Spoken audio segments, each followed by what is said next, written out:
activity in the street outside, and my voice is not the loudest. If you could up the volume a bit. All right, if you don't hear me at any point, just kind of wave or clap or something. So welcome to our March Council meeting.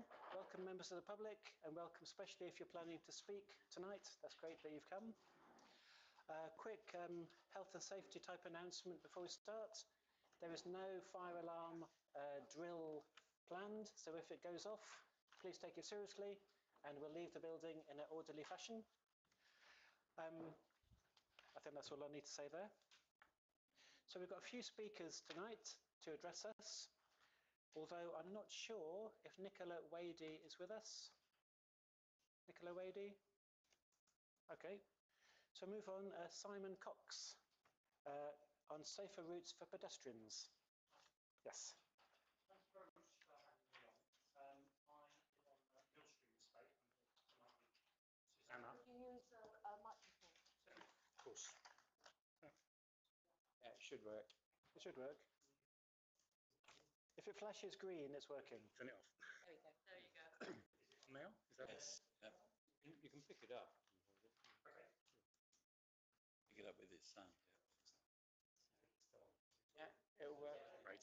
Yeah, it's flash green. Thank you. Also, the video can hear you. Okay, thank you. So I live on the Millstream Estate, and what I wanted to do to speak to you tonight was the lack of any crossings across the A39 and across Street Road. I appreciate that the Town Council doesn't have the authority to decide that there should be a crossing, but I'm speaking to you tonight because myself and a lot of people on the Millstream Estate feel it's important that the Town Council shows its support for the idea of safe crossings across the A39 and across Street Road for pedestrians, for cyclists, for wheelchair users, and for mobility scooter users. For those of you who aren't familiar with it, I'm talking about the Wirral Park end of the A39, where Tesco's and Aldi and B&Q are. I have actually sent through to Connor a note of what I'm going to talk about, and there's a map at the end of that, of the note, which shows where the key crossings are at the moment, or the key dangerous crossings are. So I live at the on Stagway, right near to where the Millstream Estate, where one can walk through to the A39. And for those of you who don't know, across from the A39, there's now a beaten path for people who've walked through from the Millstream Estate into Tesco's, past KFC. But there's no crossing there, and there's no crossing at the roundabout. And what that means is it's very dangerous for people to go across there. And the other problem further around on the Street Road is that there are no crossings by the bus stops. So when the bus stop's heading towards Street, people get off. There's no safe way across the road. As people will know, the speed limit on the Street Road, which isn't always respected, is 30 miles an hour. The speed limit on the A39 is 40 miles an hour. And people speed up as they leave the roundabout and they zoom down to the roundabout. And there isn't really, and I've tried crossing that road on foot, I've tried crossing that road with my bike, and it's dangerous at lots of different times of the day. And seems to me that that's only going to get more of a problem. There's lots of exciting things happening the other side of the A39. Obviously, the town deal is investing, I think, 6 million into refurbishing buildings on the other side of the bypass. We already have 2 hotels there, Travelodge and the Premier Inn. And Glastonbury's trying to encourage tourists to visit, encourage people to go to the other side of the A39, but at the moment there's no marked safe route at all from the place where most people are going to come from, which is the south side through the Millstream Estate. The nearest crossing obviously is up at Colin White. sorry, say? Colin White? Yes. Yeah. But then even when you cross there, there's no proper path through to the area that is being developed. One is either walking along the A39, which isn't something you'll want to do, especially not with kids, or you're trying to navigate through the back where the heavy lorries and other vehicles are going to the industrial estate. So for those reasons, sure. I've sent you, as I say, a note. What we'd very much like you to do is to put on your agenda for a subsequent meeting a resolution giving the Town Council support to the idea of safe crossings in those places. That will clear the way for those of us who are campaigning for it, and we hope councillors to lobby those who have budgets to use them to pay for crossings. We appreciate that the Town Council doesn't presently have the budget for that. But we're looking not only to the County Council, but also to the businesses the other side of the A39, and to national funds that are investing in safer pedestrian and cycle routes. Thanks very much for listening. Thank you very much. Yes. A quick response, and then we'll move on. Yes, I hope the Town Council will support safe crossings, which is different to zebra crossings and pedestrian crossings. And I think something that we could do quite quickly is get a 30-mile-per-hour speed limit, and I think that's realistic. It's not a costly thing to do. Yeah, so I just... Can I just say that I think that would be a great start, but I do think obviously we also need crossings, because even at 30 miles an hour, sure, there's no way. And when we had our meeting, and Susanna may talk about this, there were a number of elderly disabled people in Millstream who used to try and go and shop, but they've just given up because they can't get across at the roundabout. Thank you. Thank you. Thank you very much.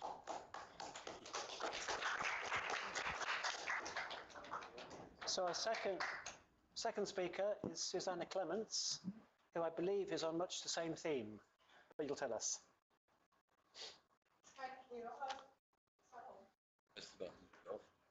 Okay, I've actually come to present a petition which has been signed so far by 282 different people, most of whom live on the Millstream estate, and others were shopping at Tesco's, so they're people who cross there. They're all people who actually would use the crossing. They're not just, didn't go out on the internet or anything, they're all actual people.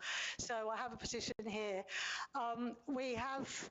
I've had conversations with county highways, and they did say it's okay for fundraising to be done by the community. And as it happens, because as you know, I'm fundraising for the Castle Carey train link, I've come across a number of funds that could be drawn upon to fund this. And also there's funds locally in the town, which Serena's been and Knockaband have been helping to talk about. So funding is not an issue, but over and over again, the response from the county highways has been, we will do it even when the town actually asks for it, the town council, that's you.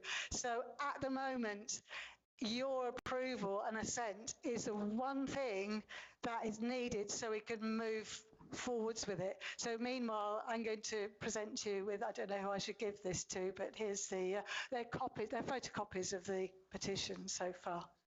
Okay, thank you. Maybe give it to one of our mace bearers, who will formally present it to myself, who will then formally present it to the town clerk. Thank you very much. Thank you very much.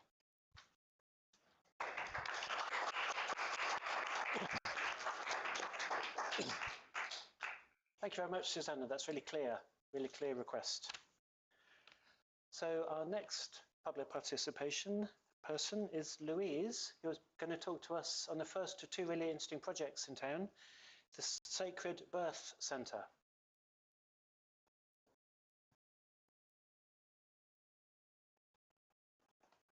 Thank you so much for inviting us to speak to you today. My name's Louise Tarrier, and I'm here on behalf of the Sacred Birth Centre. This is an initiative designed to transform the way we support birth in our community here in Glastonbury. Birth is much more than just a medical event. It's one of life's most profound transitions. And unfortunately, the statistics say that 1 in 3 women categorise their birth as having been traumatic, which I think, when I found that statistic out myself, I was actually quite astounded by that. So too often, maternity care focuses on managing risk, which of course is really appropriate but it often fails to manage the expectations of the mother in terms of her own physical and spiritual journey into motherhood. And so what should be one of the most significant transformations in her life becomes essentially a traumatic event where she doesn't feel emotionally heard or supported.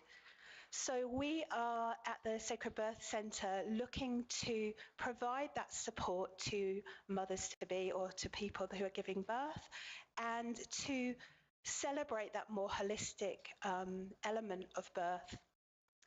So in order to do that, one of the things that we've been doing is looking for a dedicated premises here in Glastonbury, because we obviously want to support women in the Glastonbury and wider region in Somerset. We're also launching an advocacy campaign as well, which will be more of an online campaign to a wider community, where we will be looking to try and reduce the rate of traumatic births. Those of you may be aware that there's already been a parliamentary investigation into traumatic birth, and their findings really supported the collection of birth stories, because birth stories themselves enable change. When we tell stories, we're able to actually inform one another in ways that actually meet your heart rather than your mind. So it's a really good way of doing that. So we're looking to collect birth stories within the Glastonbury community, both those positive stories and negative stories. And we want to provide a place where actually those positive stories we can create more of those positive stories through the Sacred Birth Centre.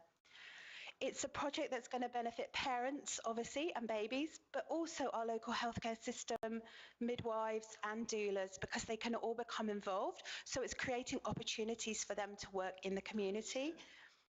We're asking for your support and collaboration in making this vision a reality, whether that's just through connections, through space funding, or through helping with the advocacy campaign that we're undertaking. Because together we want to ensure that every parent in our town has access to the care, respect and empowerment that they deserve. Thank you very much for your time and to listening to me today. Thank you.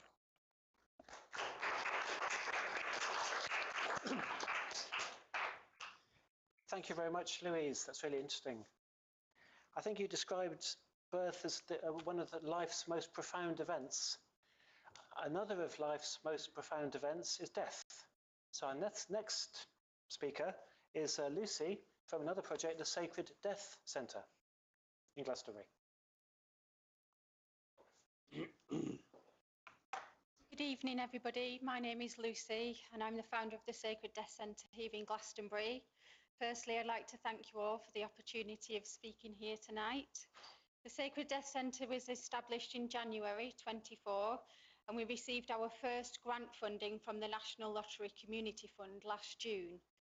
We are dedicated to a holistic end-of-life care and grief support in the community, and at its heart, our project recognises death as a natural and sacred transition, deserving of the same compassion, care and preparation as birth. Our vision is simple and profound. We wish to offer a service where people can approach the end of life with dignity, choice and emotional support, whilst ensuring those left behind have the resources to navigate their grief in a healthy and meaningful way. Our long-term vision is to open a holistic hospice for everyone to receive tender, loving care during their final days. So why is this important in our community? So many individuals in our community face the end of life alone without adequate support. We offer non-medical holistic care, including soul midwifery, death doula support, which is end-of-life companionship. So far, this has been offered in a range of workshops so people can make empowered choices and plan for their final days. Since September 2024, we have funded a monthly homeopathy clinic to support anyone who is nearing end of life, caring for somebody at end of life, or anyone who is grieving. This will continue through to summer. We'll take a break in August, and we will start again in September when further funding is secured. So grief affects every aspect of life, yet structured community support is often lacking. So last year, Melissa Taylor and I ran a 9-week grief recovery method group here in Glastonbury, and we are currently in week 6 of our second funded group. The grief recovery method is an evidence-based approach that supports people to process the emotional pain and unresolved grief due to any kind of loss. So we are also undergoing training with community builder, writer, teacher and psychotherapist Francis Weller, so we can support our community in the changes we are witnessing in our natural environment and the world as we know it. We hope to have a community grief tending ritual being offered on a regular basis by autumn this year. We believe in breaking the taboo around death and grief by offering workshops and events that encourage open conversations. This reduces fear, strengthens community bonds, and helps people support their loved ones with confidence, care and compassion. The Sacred Death Centre is not just about dying well, it's about living well, knowing we have prepared for the inevitable with love, wisdom and compassion. So we are sharing a series of events of a National Dying Matters Week, which runs the 5th to the 11th of May. The main part being a whole weekend of offerings at the Red Brick Building on the 10th and the 11th. There will also be a ceremonial concert with sound, song and ritual to honour personal and communal grief at St Benedict's Church on the evening of Saturday the 10th of May.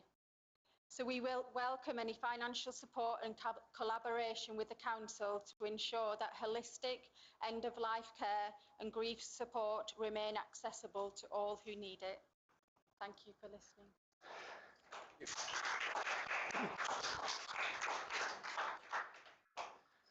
Thank you very much, Lucy. Thank you.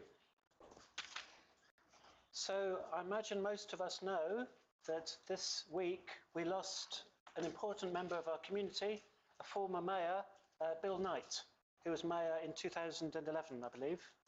So I'd like to invite our most senior councillor, Nick Cottle, just to say a word or two about Bill Knight and then to light the unity candle for us. Okay, thank you, Albie.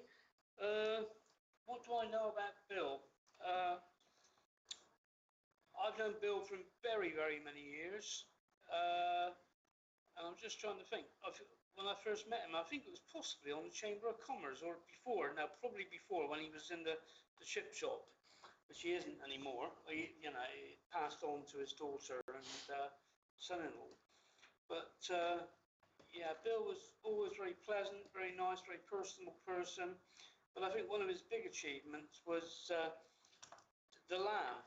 Can you remember that, Steve? Yeah, I can. Yeah, and he turned the lamb from what was a drinking den and a bit rough. On market day. Yeah, I used to go there. You used to go there then.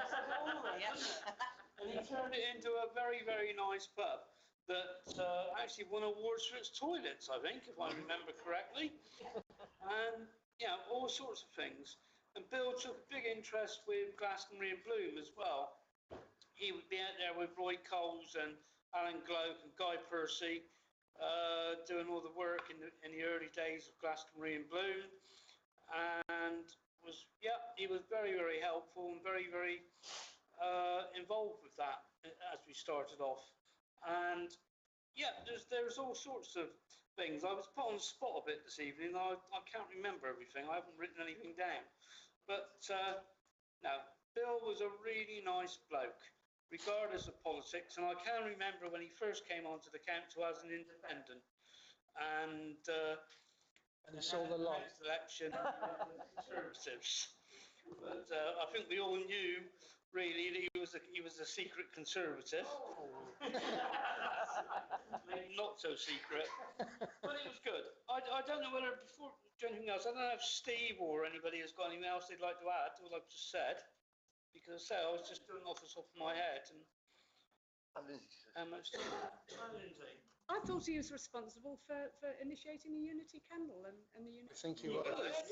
Yeah. Yeah. Definitely. With Morgana. With Morgana. I'm sure there's lots of things he's done in Glastonbury. Perhaps we could rename that the Bill Knight candle or something. It's the object, isn't it? Maybe a better one, the nightlife. Serena. National fame by being on Mark Steele's In Town when he was in Glastonbury. And it was Bill Knight that he brought in as being the local person on Mark Steele in Town. So. See? We all know something about Bill, and he was genuinely a well-loved and a well-liked person. There's no getting away from that. And I feel a bit sorry for you who didn't know him. He was definitely worth knowing. Okay, so. Would you care to light the Bill Knight candle on his behalf? Can I also mention, I have a card I thought we could all sign and send to his family. If I could pass it around, maybe just sign something. It's not a very big card, so make sure there's room for all of us. And pass the pen as well. Live on through his chips.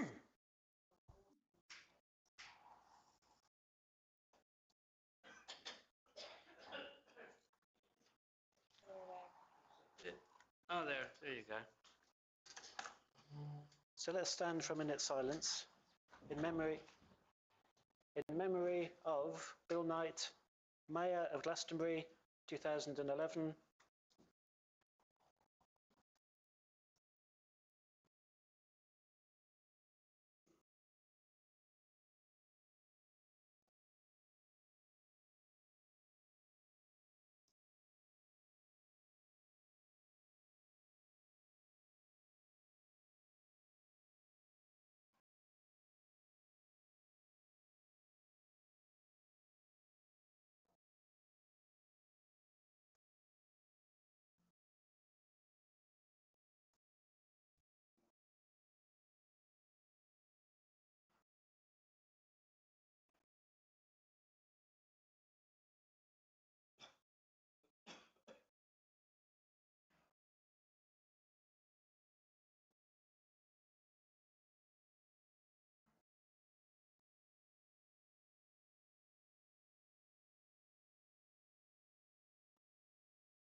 Thank you, everyone.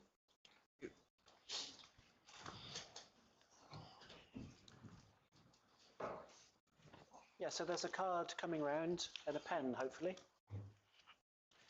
So we'll begin the formal council meeting. We are having a little experiment tonight, you may have noticed on the agenda, where we are timing each item. And if we stick to the timing, which we're already a little bit behind, but never mind, we will magically finish at 9:30. So wish us luck and we'll see how we get on. I should mention there are 27 items on the agenda, so we'll crack on. So any apologies for absence? Thank you, Worship. I've had apologies from Councillor Smythe owing to family commitments and Councillor Price owing to, unfortunately, Yep. That was quick. That was less than 1 minute. Your Worship. Oh, sorry, Terry. Apologies for being late, Your Worship. I got caught in a bit of a planning meeting in street. Thank you. Great that you could make it. Thank you. Thank you. Any declarations of interest that we don't know about? Nope. So let's approve and sign the minutes of the last meeting, which was the 11th of February. a copy for you here, Your Worship, and the projector's just warming up. Oh, thanks very much. So when we're ready, we'll start with page 67.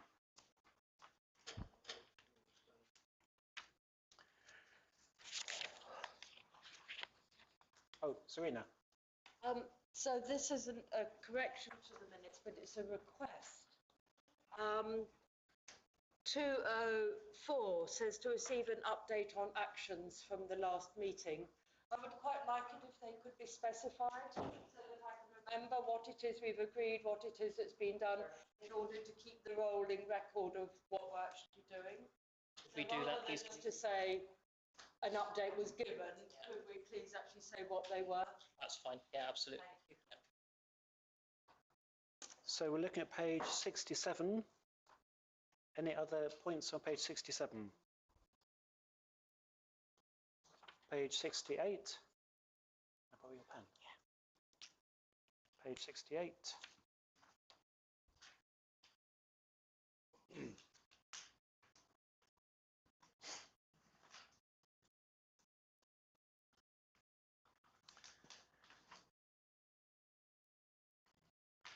Page 68, page 69.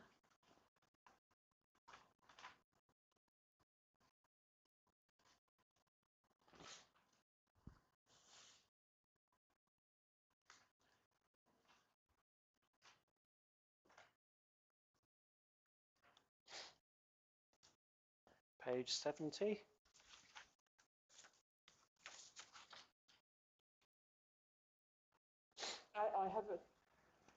I have another query, and it's to That's do right. with the staffing. I know that the Glastonbury Information Centre Museum manager, so I presume that's Andrew, who's been in place for a while. Yes. And I think he's doing an excellent job. But I don't know if it's going to be advertised for a visitor experience officer. So what's the difference between these two? Because it's the first time I've heard of a visitor experience officer. Yes, so a visitor experience officer are the people who sit behind the desk in the information centre. So to cover a period of long-term sickness owing to one of our members of staff having gone for an operation, there was going to be a 6-month fixed-term position advertised to fill that gap. So Andrew is the manager of the visitor experience officers.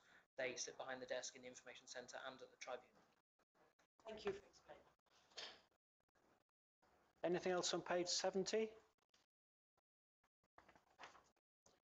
Page 71.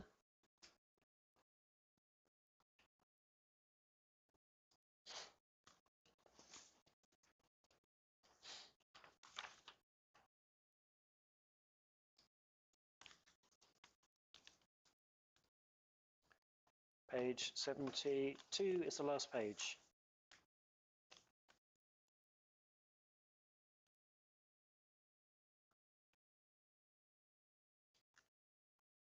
Just to add, Your Worship, on page 72, it seems to have been missed in the very first sentence. Yes, I was going to say. David Greenway, Yes. bereavement of the town. It was a resolution we discussed in the office, and I think we all had a different way of wording it, and I think it was just an omission that then sadly David's name got missed out of it. But if you could write David Greenway actually on the minutes, that would be great. Thank you, Your Worship. Well spotted. Yep. So are we happy to accept these minutes? I will suffice. Great. Thank you, Reverend. Thank you. So an update on actions from the last meeting. Connor has 2 minutes, starting now. I'll run through it quickly, Your Worship. Nothing on them. That's all right, take your time. Don't worry. The grant that we were applying for on behalf of the Avalon and Poldens Local Community Network, we didn't have to apply, but we are going to be the organisation that administers the payment of the grant. Yep. I'm happy to say that was successfully awarded in full by... Wow. That was 35,000, well, I think it was just under £35,000. That was for the LCN application. I've got an update on our own application later in the that's just an update on a decision there. The working group to discuss the replacement of our town crier are due to meet, and I know that Katie's in the process of organising that. We've got the markets terms and conditions again on tonight's agenda because I am going to ask for a change. Responsible finance officer is settling in very well, is on the bank mandates and is furiously chasing money that we are owed, which is fantastic. There's an item on our revised budget structure later this evening, Your Worship.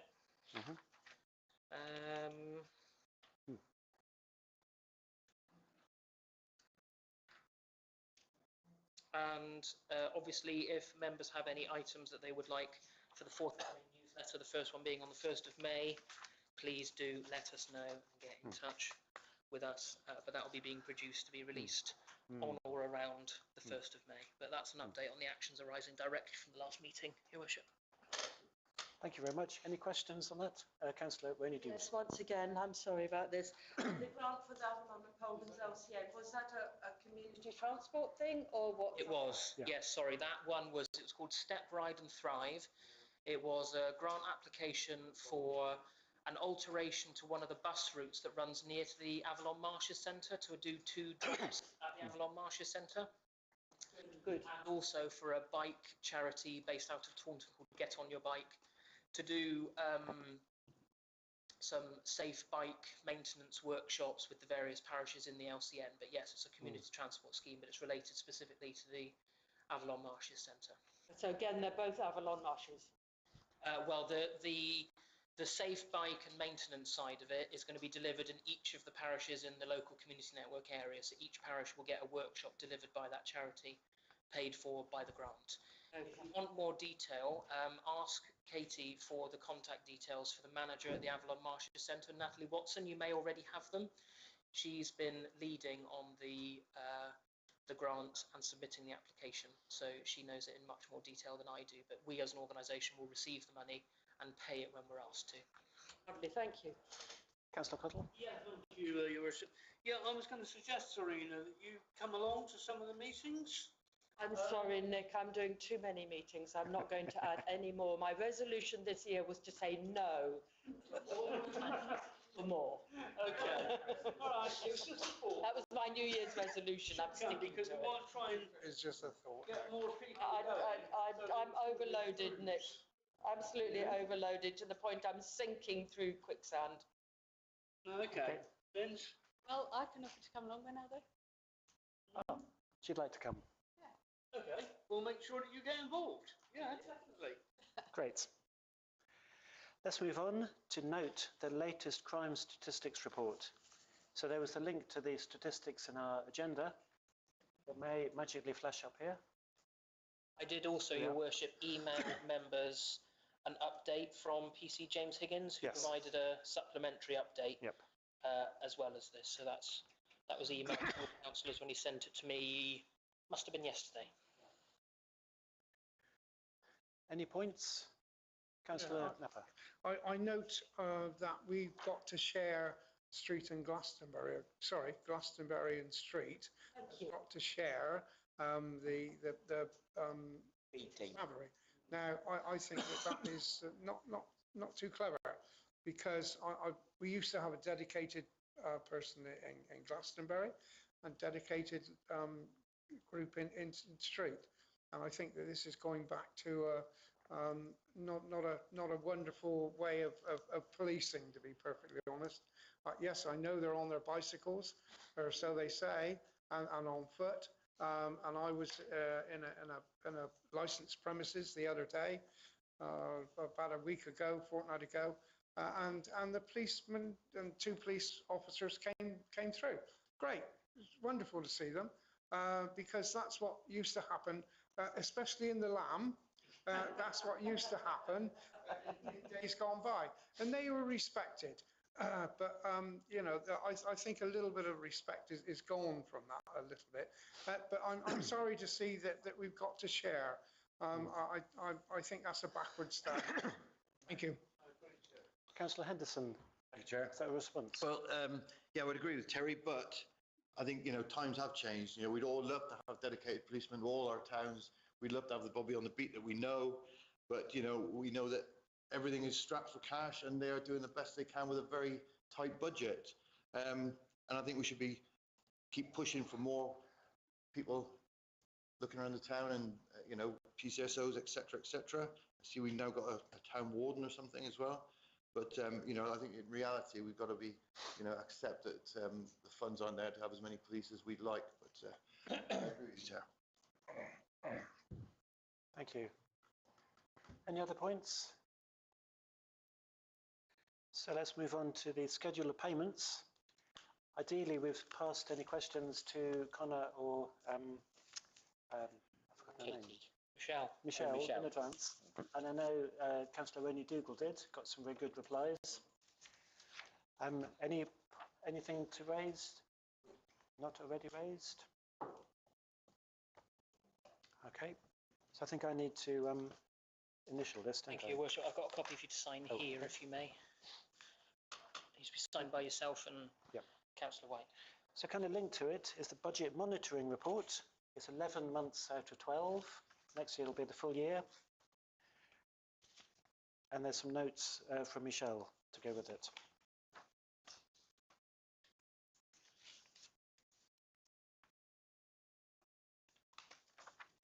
Pink. Never mind.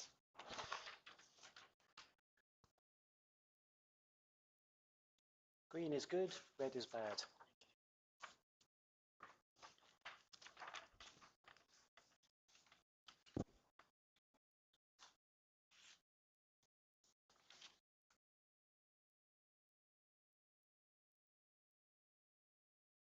And I think the format of this is going to change completely next year, but we'll hear more about that later.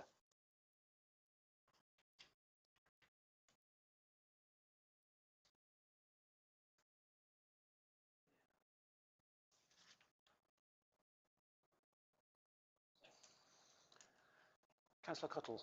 Thank you. I think Serena was. Oh, sorry. Sorry. Nick, I'm on the wrong side. Obviously, people look to the right rather than to the left. Sorry. I saw we've got a nice, at the moment, I know 1 month to go, 90,000 in hand of income over expenditure, which is very good. Does that go into our reserves, or is that held over for the projects that it was meant for that didn't use it? What happens to that extra 90k? So the 90,000 there in the middle column is what we budgeted to have left over at the end of the year. 290,000 on the right hand side is what's currently left, so it's likely going to be more than that 90,000. Now that amount of money has been used to, I wouldn't say balance the budget next year, because next year we're forecasting to spend more than we are generating in income. But what will happen in accounting terms is that money, what doesn't go into earmarked reserve, so there are certain things that will go into earmarked reserve, but not everything. So anything that doesn't go into an earmarked reserve at the end of the year goes into our general reserve, and the general reserve next year is being used to subsidise our expenditure above income. So some of it will be kept aside for specific projects, but there'll be certain budget lines that underspend, that money just actually ends up in the general reserve, which is what's been used next year in the budget that the council has resolved to adopt and we've accepted. There's an amendment to how it's displayed coming later on, but it doesn't change the bottom line. The money that is surplus next year is used in the budget next year, largely for the large capital project we've got coming up next year. I mean, my specific reason is I'm going back again to the tour bus and the request that it gets extended, because it's such a useful service for the people on Windmill Hill. And I know that there was 14,000 spare. I know that's got absorbed into the general reserve, but that's why I'm asking, like, is there a way that we can actually keep underspend and keep it for the actual projects that it was originally budgeted for? If I may, Your Worship. What we will do, myself and the responsible finance officer at the end of the year, if the amount of money that we need to, let's call it balance the budget next year, if we underspend by more than that, then that money can get, the money additional, that's more than what we need just to balance the budget next year, can go into specific earmarked funds. Now, we might make recommendation at the, well, it'll have to actually come before because it goes into the accounts, but we can make a recommendation to the full council before the accounts are done where some of that money goes. And we will certainly bear in mind that, for instance, there's £14,000 of in-principle support pledged for community transport schemes, so I'll be actively looking to find that money in the underspend at the end of the year to earmark that for that purpose. And if there is additional monies left over that can be put into other earmarked reserves, we'll bring a recommendation back to the council of where that money we think should go for various different projects. So it's kind of a mix of the two. Some of it's just used to balance next year's budget because there's a big item of expenditure next year, and some of it will go for specific projects. But I will bear in mind what the council would like to see when we look to squirrel away some of those pots of money for specific projects. Lovely, thank you. So I had Councillor Cottle and Councillor Cousins. Yeah, thank you. Mine's just a very, very quick one. I might even be in the wrong place. I picked up on an email where somebody said about the rent for Common Moor, our land at Common Moor, which was just £100. That was Serena again. That's right, that was you, Serena, wasn't it? So what my question is on that, how many acres do we have there? It's here. Oh, that's a very good question, Councillor Cottle. Off the top of my head, I don't know an acreage, but what that is it's quite a... Give me a hectare and I'll convert it over. Oh, well, I don't even know hectares, I'm afraid. I could work it out if I go on Google Maps, but basically what that was an arrangement before I ever started. It was an amount for grasskeep. Now, it was put in the budget, but actually we're not putting it out to grasskeep at the moment, so that's why the money hasn't come in to the budget. I've just remembered, actually, I neglected to answer that one in your email, Serena. I do apologise. That's okay. It's not currently put out for grasskeep, but the amount was put into the budget. But it was an arrangement that predated me. So I that has presume come it'll to an go out end. this spring for grasskeep. Well, potentially if there's someone who wants it for grasskeep, there Well, was. you never know. There might even be somebody. Oh, he's gone. There was a farmer in here just a minute ago. Fair enough. But so the short answer, it was an arrangement that predated me that's come to an end. Okay. But it managed to hang over in the budget. Right, lovely. Councillor Cousins. When you said the land was rough. Councillor Cousins. Thank you, Your Worship. Just a point of clarity. Does the adage green good, red bad apply in both the income and the expenditure sections of the report? Yes, it does, Councillor Cousins. Thank you. So green in the expenditure is an underspend. Green in the income is income above budget, and a red is obviously income under budget, which is why they're a minus, which is why minus is an income, a red, minus is an expenditure, a green. Anything else on that? So we can receive an update on asset and service devolution. Conor again. Thank you. Very quickly, Your Worship. The subcommittee had a meeting to agree our final position on a few bits of land that we'd expressed an interest in, but we needed more information on. The subcommittee made the decision to give me a steer to go back to Somerset Council.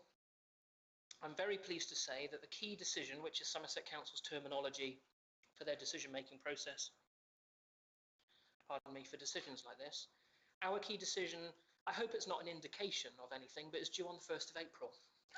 So the key decision paperwork is not currently on the Somerset Council website. However, I've seen a draft and the subcommittee reviewed the appendix, which has all the details of the individual bits of land and property that we're going to take on from Somerset Council. So I'm very pleased to say that some highlights, the St Edmund's Hall and the land surrounding it that's used as the free-to-use car park for users of the hall, all of that is coming to the Town Council. That was quite a bit of a back and forth between myself and Somerset Council, but they did listen to us, so thank you to Councillor Cottle and various other councillors who helped us get that over the line.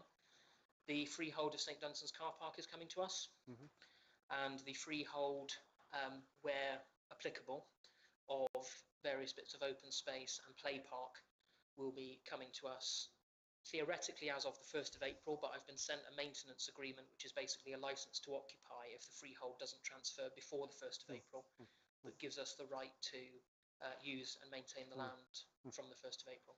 So all very good there, Your Worship. Happy to take any particular questions, but key decision due on the 1st of April, and I've been working with all of the officers to make any of the operational changes and training for staff members and equipment, etc., that we need for these decisions. Also, the Tuesday regular charter market will be coming under our administration from the 1st of April. So I've got Councillor Rowley Dougal on my left and It Councillor seems to Napper be on my my right. evening this evening. I thought I was going to be comatose in here because I'm so exhausted, but it's obviously gone the other way around. The green spaces, Connor, when we were doing the neighbourhood plan, do you remember we identified 64 green spaces or something? Yep. So of that 64, could you, maybe in an email, let us know which ones are coming to the Town Council? Because I'd be interested with regard to the biodiversity project that we had started. Yes, absolutely. I don't know that off the top of my head, but I will certainly look into it and get an email sent round of which ones of those that we identified will then be under our ownership. But also, when the key decision goes through, I will obviously be letting the council know what bits of land then come under our ownership, and also work with Melissa, because there may be projects that we can do then when those bits of land are ours to improve biodiversity across those bits of land. Certainly, I know, let's say at Woodmill Hill, there's lots of bits of green that used to be orchard. Right. They built all the houses, but those little bits of apple trees were still remaining. and a lot of them have fallen down over the years, and it'd be quite nice to replant in those places, because obviously there's no problem with services because the trees were there, this sort of thing. Yeah, absolutely. Yep, Cool. will do. Councillor Neffer. Thank you, Your Worship. As I pass the Beckery adult school, the ex-Beckery adult school, is there any comment on that? Because there's a lot of movement down there, and I'm just wondering if there's any comment on that. Thank you. The only comment I have on that, Councillor Napper, is that the unauthorised encampment that was on that plot has been moved on by Somerset Council. We helped them secure that plot, which is in their ownership. And Somerset Council will now be clearing it. Amusingly, the unauthorised encampment, those that were there, managed to assemble a caravan shell inside the building, which was quite amusing. But other than that, Councillor Napper, no, I don't have any comment. That's Somerset Council's property, so that's for them to sort out. But the perimeter has now been secured. Thank you. Anything else on asset and service devolution? It's all moving ahead, isn't it? It is, Your Worship, yes. So how about another update from our busy town clerk on St Dunstan's house? Programme's going very well, Your Worship. I'm due to have a progress meeting with the contractor tomorrow morning. The £500,000 of community ownership funding arrived in the bank account this morning. Wow. So that was a nice surprise for the finance officer when we came in and had a look at the bank account this morning. Also, our own £35,000 grant to the Somerset Association of Local Councils was awarded in full and was successful.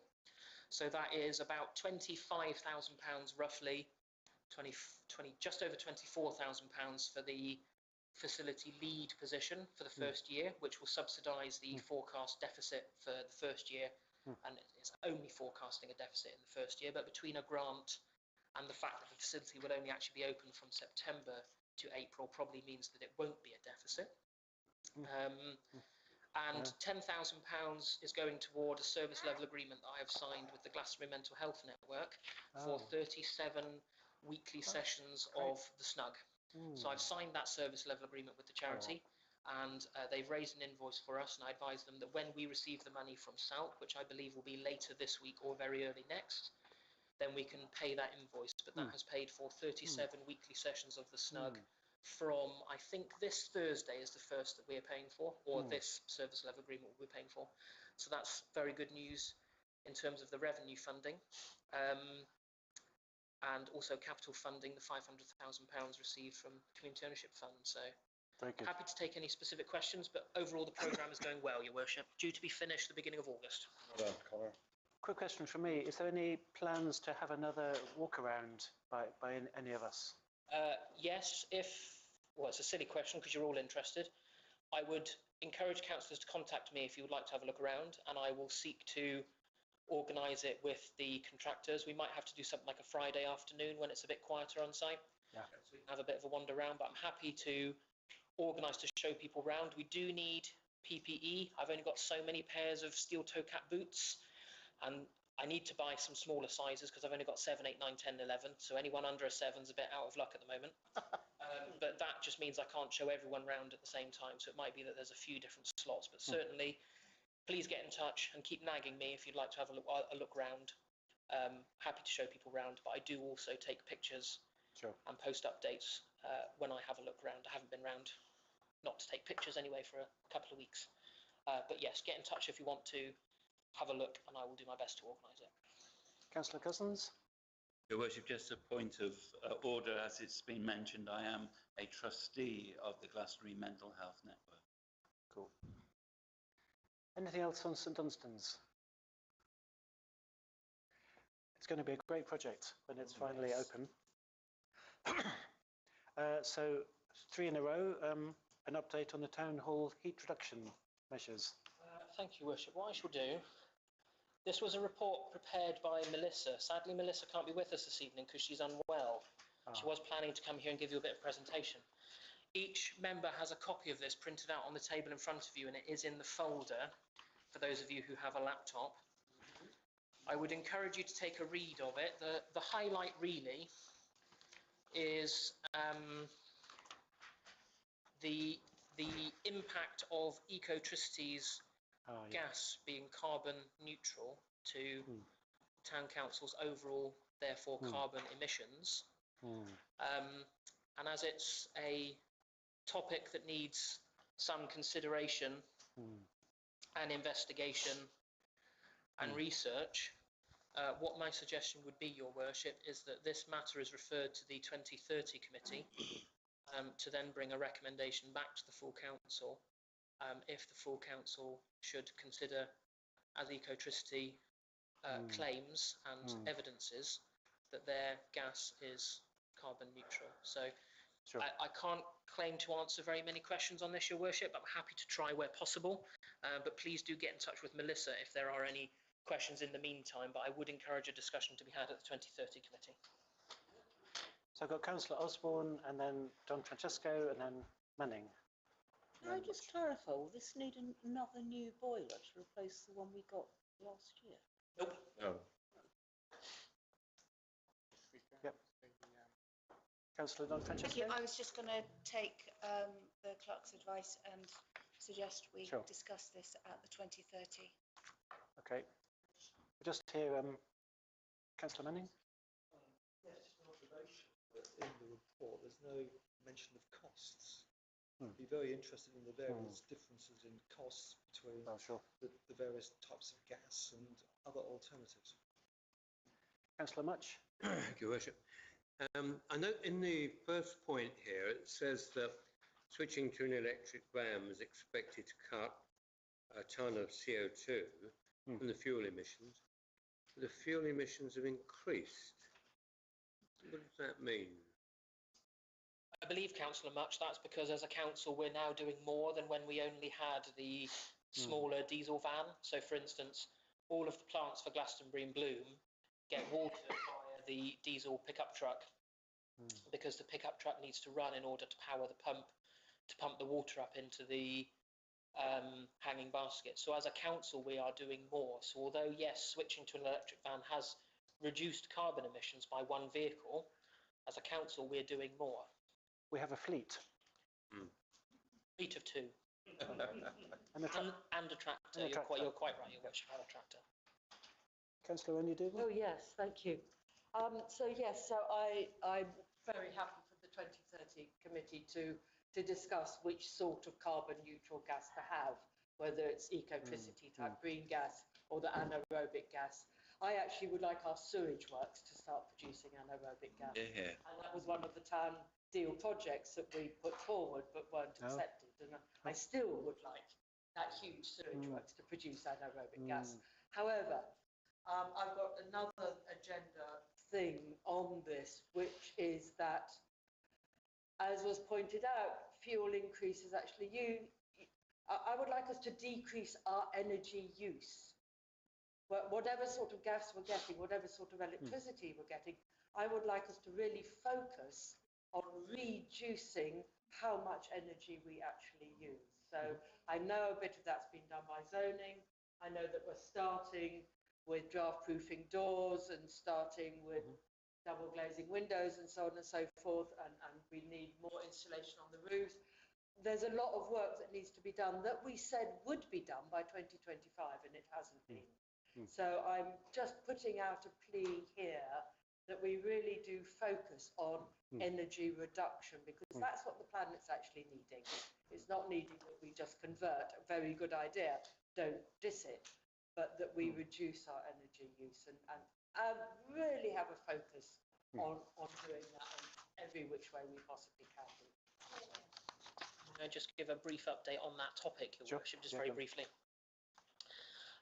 The windows in this room are being completely overhauled and draft proofed this month. I believe it might even actually be, I don't think it's next week, it might be the week after. I'm investigating for the main hall non-permanent magnetic perspex secondary glazing, which is one, a heck of a lot cheaper than completely replicating the windows we have in there, but also because it's not permanent doesn't require permission. We are having the storeroom, which is on the Abbey side of the main hall, which is where the chairs are stored. That has been battened, insulated, so that will reduce the heat loss through that wall, but also creates a more a better quality store area for our equipment. And I know bits of that roof need to be changed. We are going to have someone is going to have a look at the insulation above this room and above the Mayor's Parlour to look to increase that. And I know that also for St Dunstan's House, I've been shown a specialist draft proofing / fireproofing product that is suitable for heritage doors and windows. And that's the kind of equipment that we need for draft proofing quite a lot of our doors, particularly in the foyer downstairs. So that's something now that the architect has shown me what the product is and who the company is. We're going to invite them separately from the project next door to come and have a look at some of the doors downstairs for the draft proofing. Because, for instance, the doors in the small hall that are immediately under where Katie is sat, underneath that window, they are horrifically drafty. So they are going to be looked at as a priority. But yes, there are various things that are happening in that respect, and we're looking at ways that we can do things that are sympathetic to the building, are effective, but don't mean we have to jump through a million hoops, get a million reports and get planning permission. So I am actively looking into that, and Scarlett is, our projects officer, is assisting Melissa to get some of that done. So, Councillor Cousins?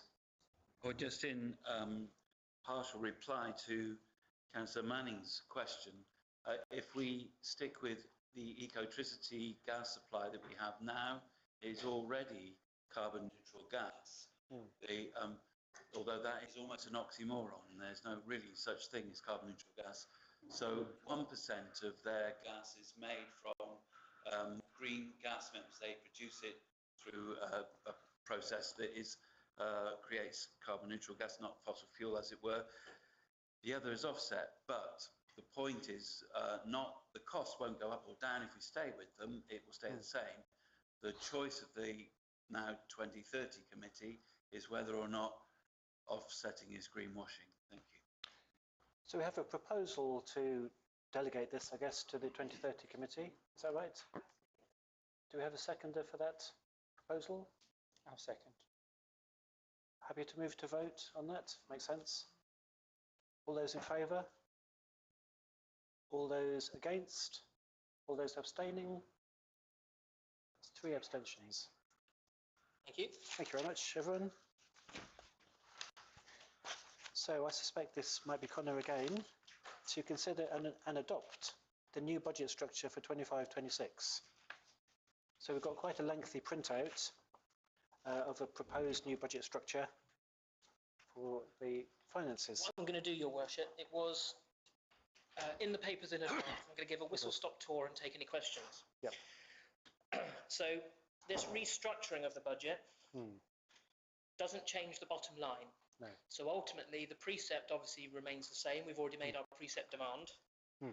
Our forecast level to go into reserve stayed the same. All we've done is recategorise where different budget lines sit to help show what we spend our money on a bit more clearly. So it's clearer when we both set a budget but also report upon it.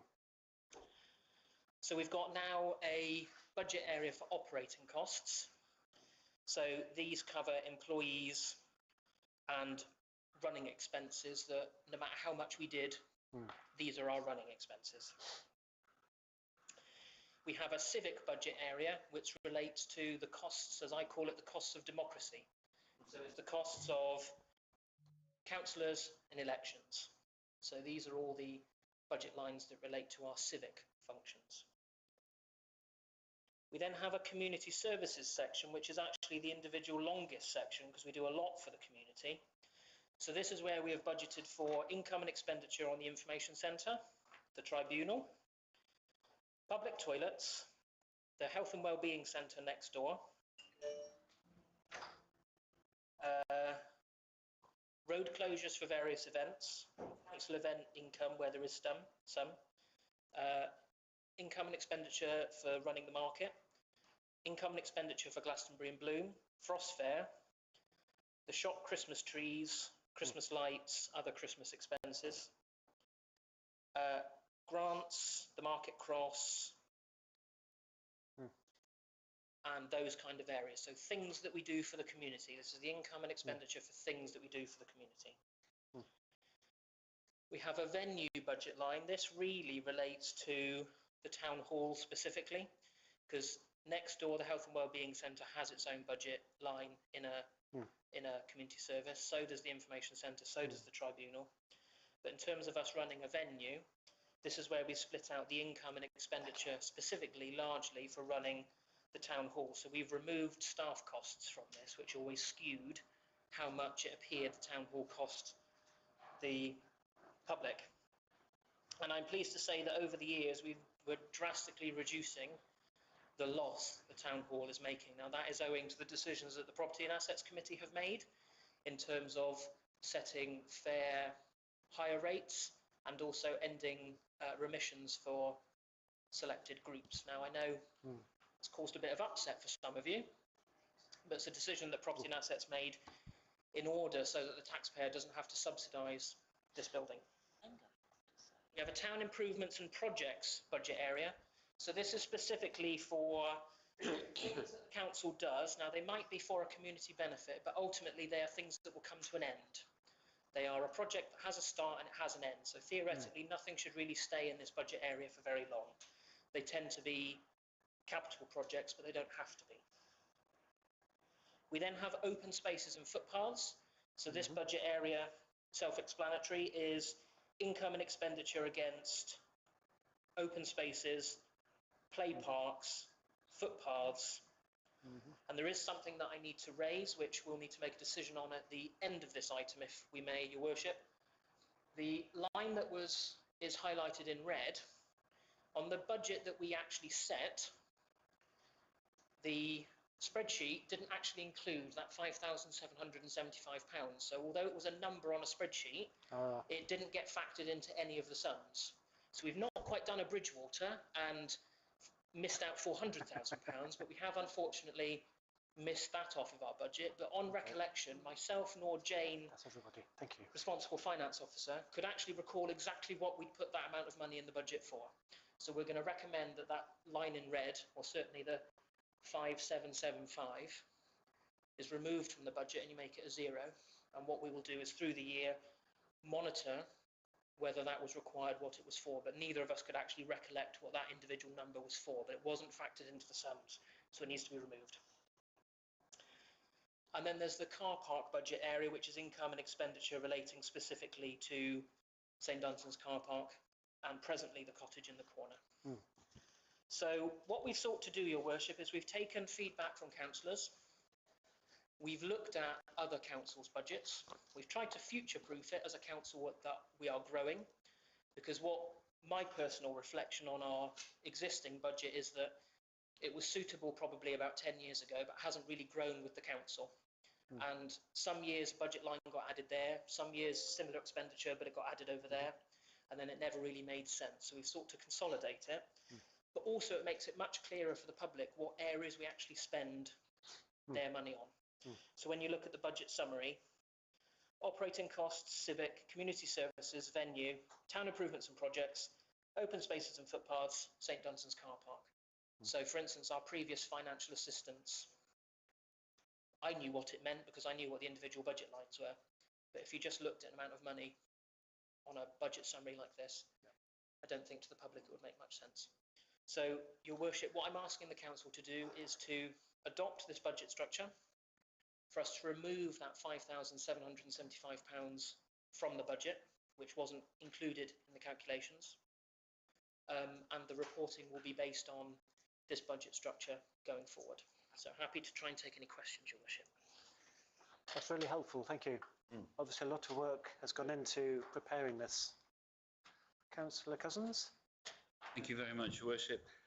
Just a point of clarity, could the clerk please confirm whether the income in each of the sections that we were looking at just now, that is income in addition to the precept? Yes, it is, Councillor Cousins. Yeah, so the only area in our budget that the precept appears is here to balance expenditure over income, but everywhere else in the budget, this as well. say interest, for example, that's income over and above the precept. So that's interest we accrue on balances in the bank. If I go to venue, for example, that £50,000 of income is on top of the precept. Car park, it's on top of the precept. Yes. So, Your Worship, I wonder whether, and I don't know if this is something that the clerk and the responsible financial officer have thought about or considered, or indeed considered and decided not to do, but I feel that the elements of what the council does that relate to our duties as a council, and some that we saw in the very first section, all those things that we have to do in relation to being a council, and all those things that we have to do in relation to being a civic body, should surely be put against the precept income. They're expenses that we have to incur whether or not we do anything else, because they're the expenses of this council just to exist. That's what the precept is for. But the precept is only part of our income, and there are other aspects of the things that we decide to do as a council that are connected perhaps to the capacity of us to earn an income from commercial activity and then decide what to do. And I feel very much that there's a lot of criticism about what this council does with public money, but not all the money that we do things with is indeed public money. And I think that it would be very clear for us to be able to respond to criticisms about how we spend our money if we knew exactly what the income was that we were spending. You see what I mean? I hope that helps. And I'm very happy to propose that we remove the £5,775 from the budget. Thank you. Any other questions, Councillor Manning? Yes. Well, I note all the overheads are all lumped in together. You might need to speak up a bit. All the overheads are lumped in together. Is there any way that we can establish individual profit centres and cost centres for various projects like the Frost Fair and other events that happen, so that when town hall staff are involved with them, that their time is apportioned to that, so we can actually see the true cost and profit of each of these events? I had a very lengthy discussion only this afternoon with Michelle, the new responsible finance officer, about this. It's quite tricky to make it accurate without almost spending more time trying to calculate it than really the information you'll get of it out of the end. We are planning, so for instance, only until this afternoon, let's take the town hall for example. So before, the costs of all of what I will colloquially refer to as the guys, our community services officers and caretakers, was accounted for against the town hall. Now that massively skewed what it looked like the town hall was, how much it cost. So what we've elected to do, because at the moment we don't know how much time spent on that, how much time spent on this exactly, it would only ever be a best guess. So we have, for this year, is what I asked Michelle to do, lump it all in together. But certainly in the future, for next year, I would like to try and apportion some of the costs, say specifically for the caretaking duties for the town hall against the town hall, the cost specifically for open spaces and play parks against open spaces and play parks, costs for stuff like the Frost Fair get a bit tricky. We certainly could take a guess, but sometimes it does take more time and effort to work that out than the value you actually get from it. But we are certainly, with this budget structure and the new accounting system we're moving to, trying to get a much clearer picture of exactly what different parts of our operation cost us. So for instance, the tribunal and the information centre, we have got expenditure and income for both of those kept together, because we know exactly how many hours they're both open for, so we can apportion staff costs for those two parts of our operation exactly. But at the moment the rest of it would just be a bit of a best guess and not actually very accurate. But certainly going forward, I'm always open to continuous improvement, and it's something I'm quite happy to look at. But just for this year, we'll lump all the staff costs for admin and outside officers together in operating costs for the moment. But certainly with a much more flexible accounting package, very happy to look at changing that and keep on improving it every year. Anything else, or are we ready to vote on adopting it? Could Can I ask a question, Your Worship? Councillor Cousins has proposed that we remove that amount of money from the budget. Councillor Cousins, in your proposal, are you also suggesting that we adopt this structure as a council? I was waiting to hear your response to my suggestion about the... Sorry. Yes. Certainly we as a council can make the decision to display income versus expenditure in that way. You don't necessarily do that in the accounts, but yes, if we want to produce public-facing material that says, this is our precept, this is our commercial income, here's the types of expenditure that generally your precept covers, and this is all the nice things we do based on the other expenditure we earn, and that it all balances out at the bottom. More than happy to work on a public-facing piece of information like that. It's not necessarily what you do in the accounts. In that case, I'm more than happy to fulfil the whole of the recommendation of the clerk in my proposal. Do we have a seconder for that? Councillor Don Francesco, I had seconded it. Just ahead of Councillor Manning. Okay. Happy to move to vote? All those in favour? All those against? All those, what's the word, abstaining? Three abstentions. Thank you, Worship. Your Worship, point of order. Surely it is abstention is an exceptional thing that a councillor should do. We are not elected here to not make any decisions. We're elected here primarily to make decisions on behalf of the community. That is why we're subject to all of the laws related to every act related to an authority, of which we are one. To abstain constantly from every decision that this council makes is surely a travesty of why we are here. A quick reply and we'll move on. I think there are three things that you can do. You can vote for, you can vote against, or you can abstain. And us three here have abstained. Having said that, if we're pushed, I will vote against. But at the moment, I'm voting to abstain. Thank you.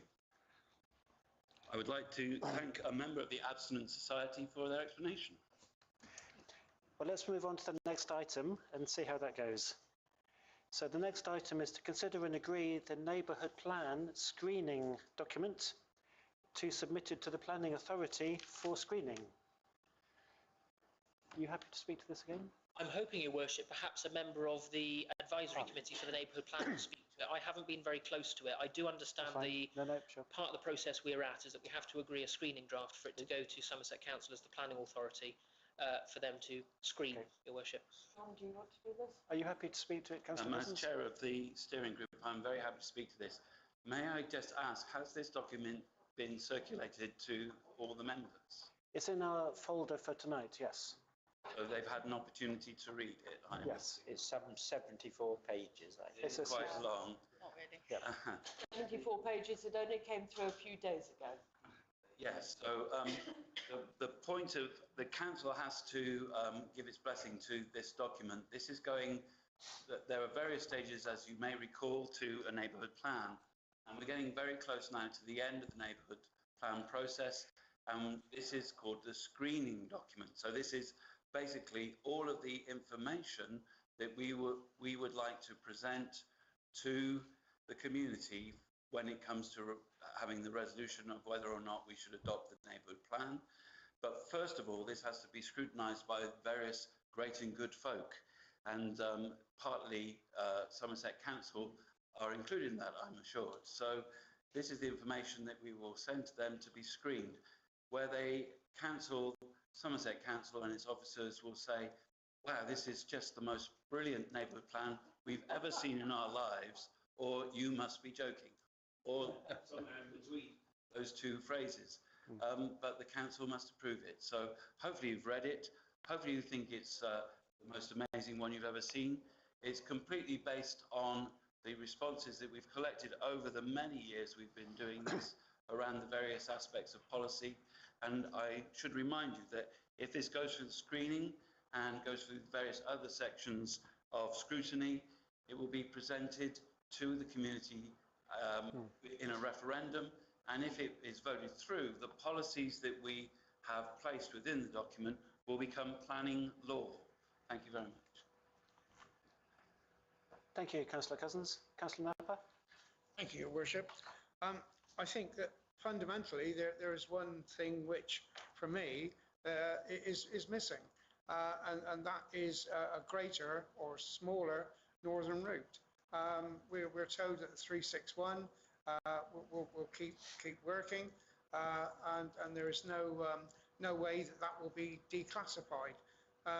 So therefore, I think that we should be looking at that, the virtues of a northern route or another route, because a lot of World Heritage could be on this as well, and I feel quite strongly about this. I know it's going to upset a lot of councillors, but as far as I'm concerned, I think that we should look at that proposition, because it will help Glastonbury in so many ways.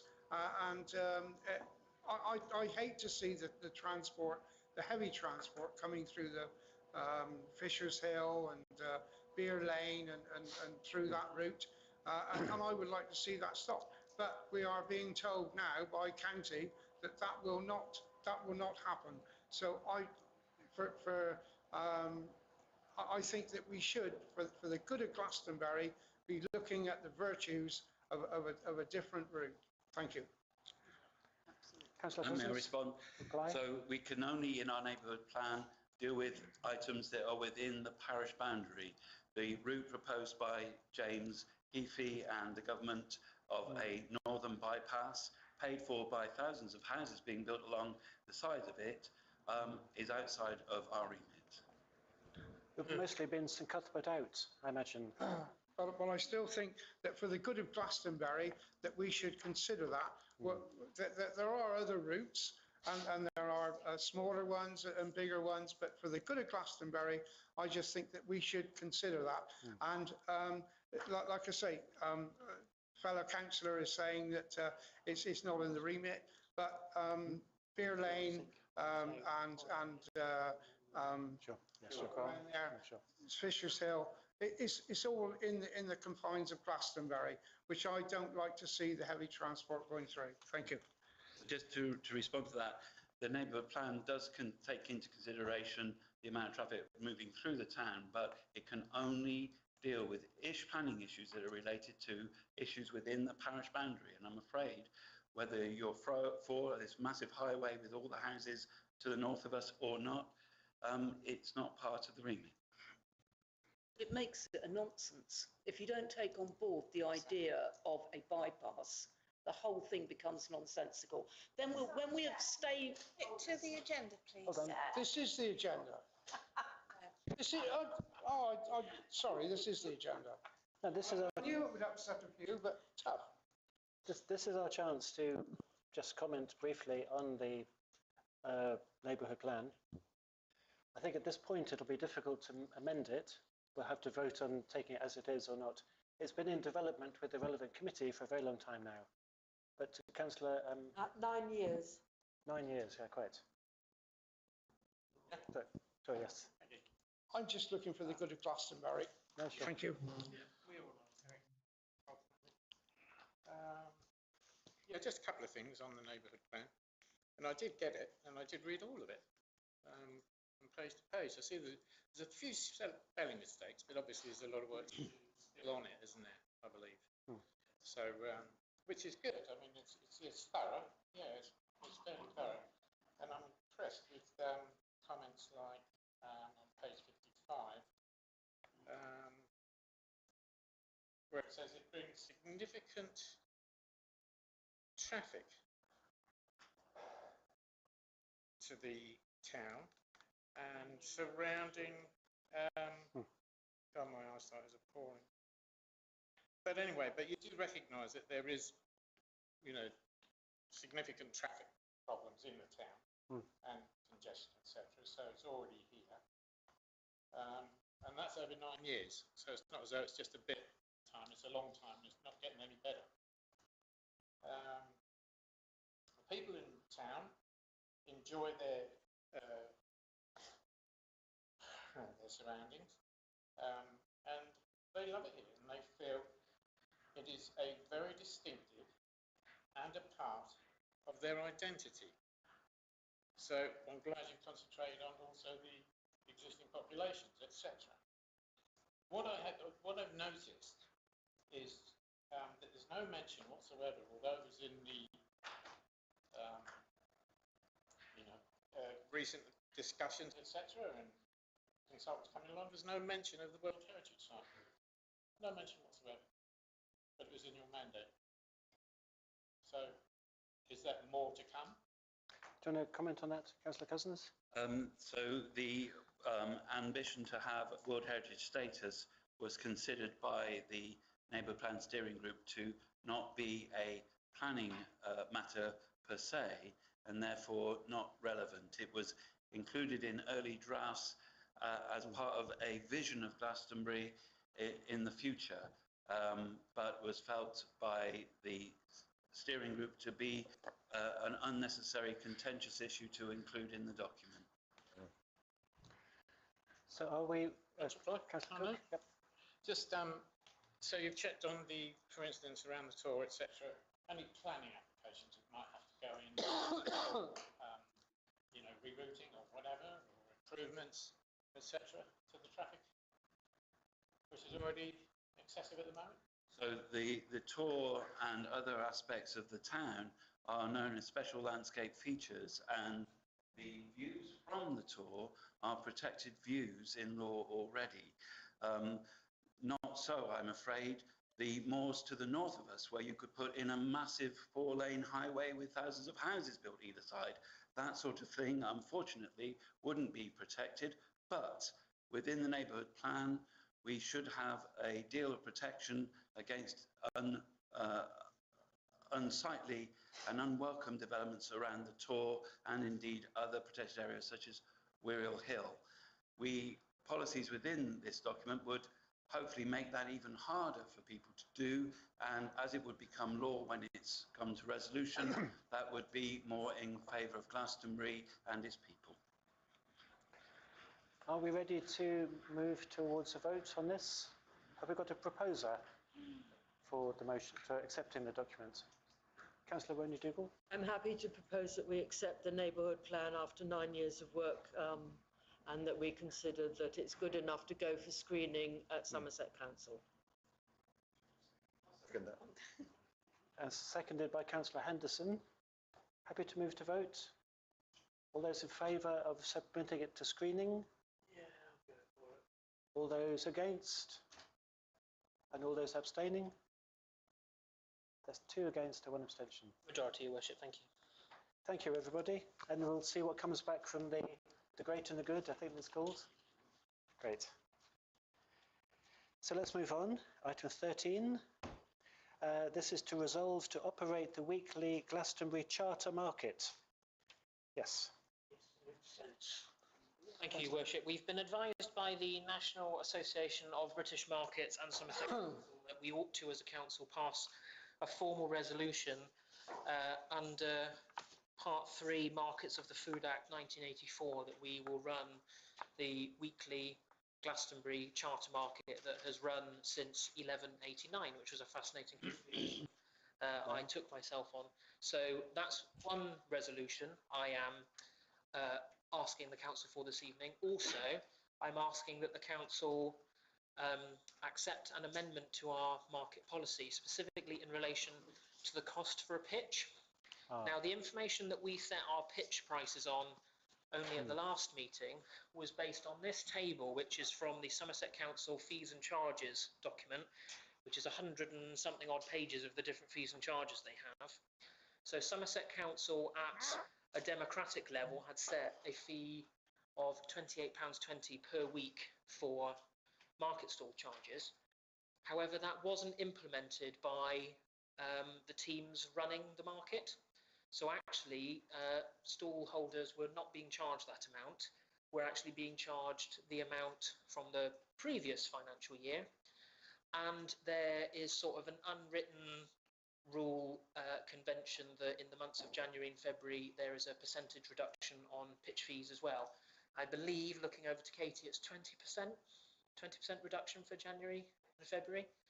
So what I'm asking the council to consider is an amendment to our market policy that takes into account that annual reduction for the traders who come and trade through the coldest, most miserable months, January and February, a reduction of 20% per week, and that the pitch fee is reduced down from £25 per week, which is what was set at the last meeting, to £20 per week, because actually many stallholders have been being charged £24 and some pennies that I can't remember, because as I said, the increase that was agreed at Somerset Council democratic level wasn't implemented at any of the local markets. So the 5 towns, the 1 city, 3 towns and parish, the large parish in Mendip, have all been left with a bit of egg on their face, having set prices using this fees and charges sheet that wasn't actually implemented locally. So those are the 2 things I'm asking the council for, your worship, but happy to answer any questions that arise.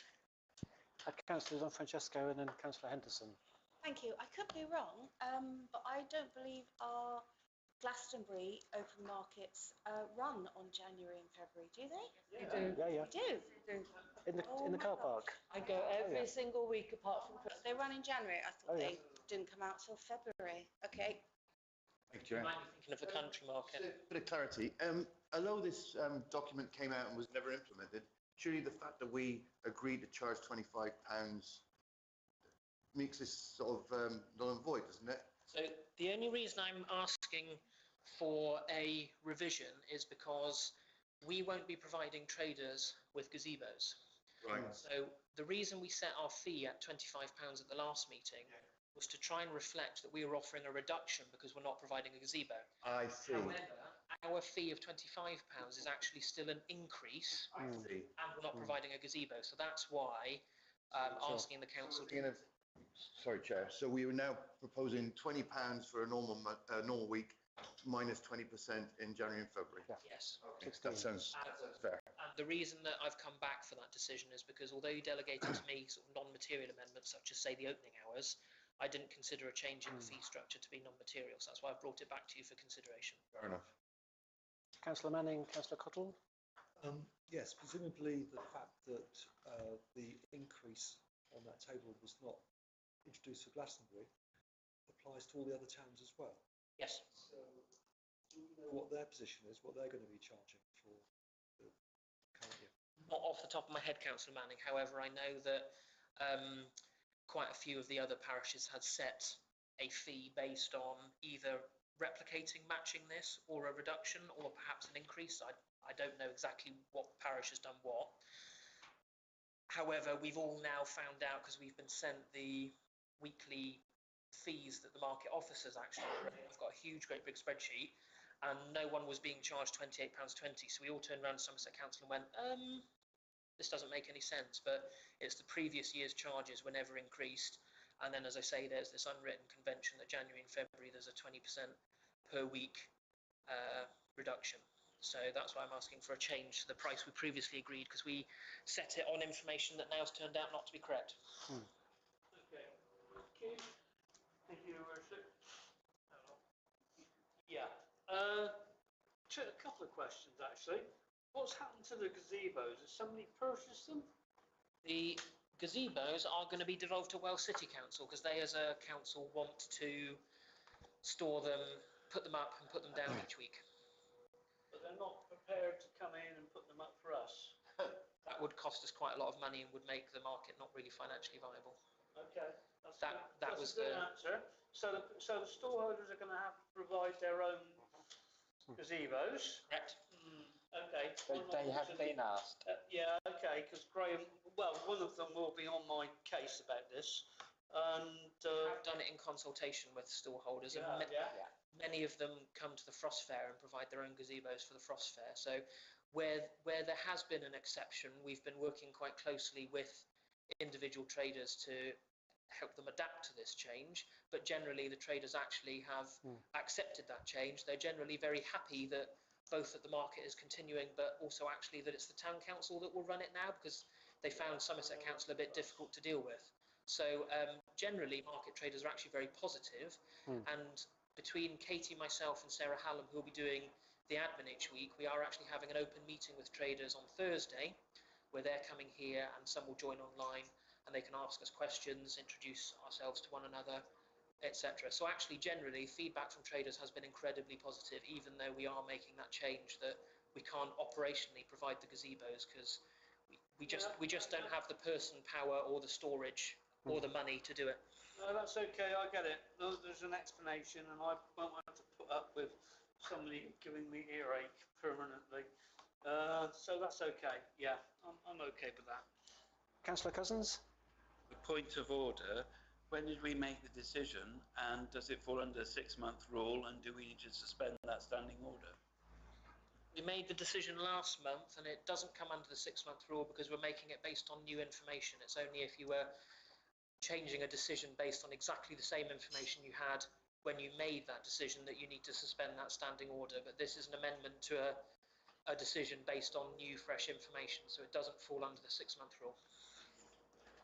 So we're ready to move to decision on this? To resolve to operate the weekly market and consider Connor's amendment to the charges?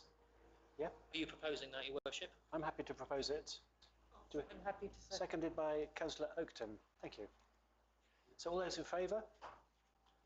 Another very positive development. That is unanimous, I believe. That's great. Thank you. Thank you, everybody. I think it's a really positive development for the town to have control of our own market. First time in a number of years, I imagine. Since 1189. Yeah. That's a good question. Let me Google it quickly, and I'll tell you. It was probably a Henry, wasn't it? Well, it couldn't be since 1189 because the market was created in 1189. Wasn't it Queen Anne? It was a queen. I mean, sorry, Councillor Cousins, it's the first time since 1189 that we are running it, is what I meant to say. Oh. The monks that ran it at the beginning. Patience is a virtue.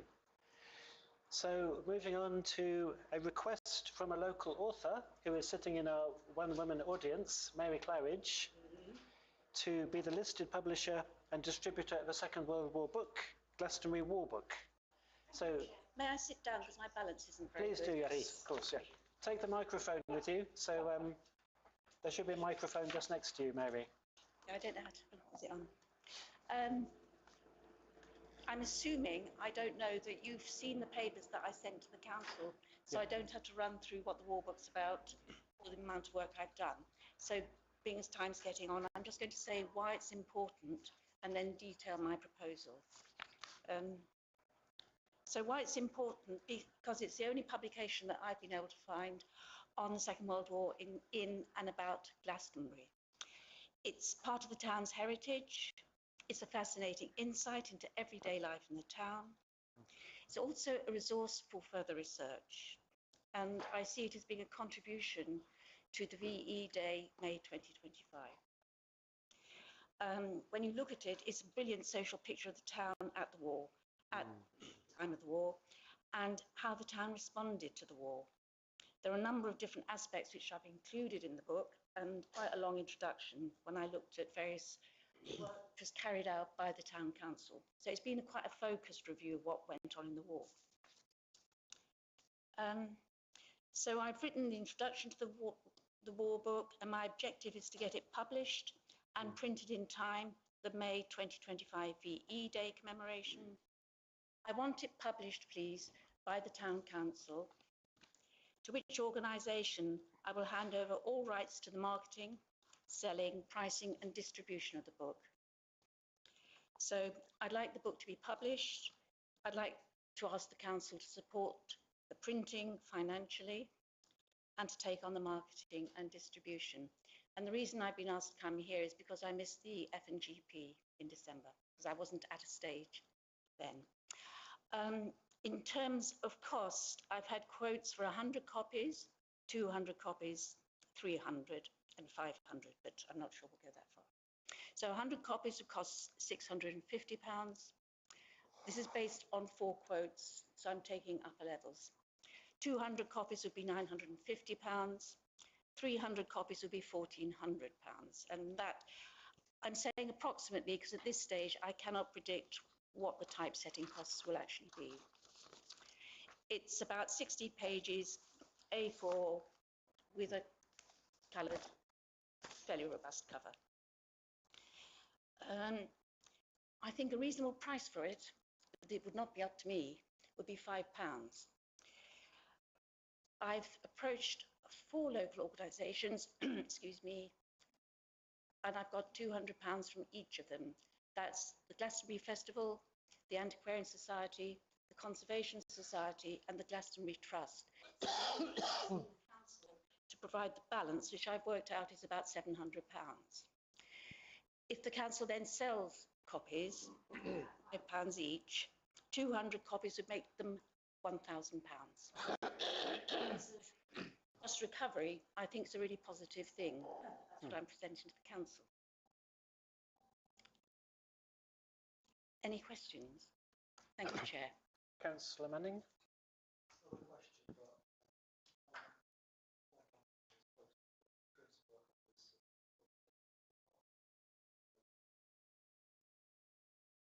Councillor Cottle and Councillor Osborne. Thank you. So, okay, Mary, the book is going to be all about the town. Is that right? And the people who lived in the town in the wartime? It's not going to be all about the people who lived in the town. It's not going to be like the book I did on the First World War. It's going to be very much about I'm looking at what the Town Council discussed and agreed and the actions it took during the war. I've been through all the county gazette, Central Somerset gazettes for the war years. I've picked up key things relating to civil defence, evacuees, food and farming and Dig for Victory, and then also what happened on Victory for Europe Day. Sounds good to me. Okay. Councillor Osborne. Yeah, I just wanted to ask, I mean, I think quite a few people around here have published books. I know when I do it, my publisher pays that for me. So I was wondering, you know, have you been to publishers? Because we're not actually a publishing company. No, I haven't. Might that be a starting point? I would like to have it printed up by the end of April, so it's ready and distributed for the beginning of May. But you haven't been to a publishing company? No, I haven't. No. But you think that the town council should pay? Could pay, yes. I see. Thank you. Councillor Henderson, then Much. Chair. I remember one of the first things I did as a town councillor back in 2012, was it? 2012, was to enjoy an evening up at Labyrinth Books, where Mary's first book was promoted, and it was a really good book. I really enjoyed it. It was about the First World War, and I would think that this, if it's as good as the first book, is something we could support and obviously look to make some money out of as well. But I would just like to know from Connor how we stand about getting involved in something like that, and whether the council is open to sort of having a deluge of people asking us to publish other books, because there's a lot of people in town who would like that to happen. In terms of the legal position, the council possesses the general power of competence. So as a council, as an organisation, we can do anything that any individual lawfully can do. So we have the ability to do this. It would be for the council to consider whether you want to, one, accept this request and any future requests. I understand this specifically has come to us because it's a book about Glastonbury as a town, and do correct me if I'm wrong, Mary, but as an author, I believe you would like the book, you know, to be kept quite local in a sense, which is why we're being asked to hold the rights to it, be the publisher, and be the body responsible for distributing this book. So lawfully we're entitled to do it, and it's up to the council whether you wish to. What I would say in terms of the amount of money, if you are minded to accept the request and go ahead with it, then you would delegate it to myself and the responsible finance officer to work out the best place to take the money from, because off the top of my head, I don't know at the moment which budget line it would be best to come from, but certainly there is £700 in the bank if you would wish to do it. And yeah, you could delegate it to myself and the responsible finance officer to do that, and then between myself and the other officers, we could take on the responsibility of, for instance, stocking it in the information centre, distributing it elsewhere, being the rights holder, etc. So I'm completely open to it if the council wishes to go down that route. I had Councillor Much and then Councillor Cottle. I love the subject matter, but speaking as Great Britain's most unsuccessful author, who's got a serious problem in his loft from unsold books, 24 years, some of whom, due to contamination, have now gone to make up the paper recycling bin volume over at Morrison's. I'm led by scepticism to some extent. The one thing, I noticed you mentioned typesetting costs, but one of the things that sunk an earlier magazine publishing venture of mine was typesetting costs, but they don't exist anymore in the world of PDFs. So what I wanted to ask was, could you produce PDFs of each page of the book and submit it to us so we can see what we might be investing first? Can you make PDFs? Yes. I mean, if you did that, it doesn't cost anything, so no. And then we can see what we were looking at, first of all. I do remember the first time, my books are all self-published, 5 of them in print, and now only on Kindle. But when I went to see a publisher with regard to publishing my first book, the first line he said to me was, you do realise that 99% of all the books in the UK sell 0 copies. And I didn't want to seem naive, so I just said, yeah, of course I did. I was thinking, what's it?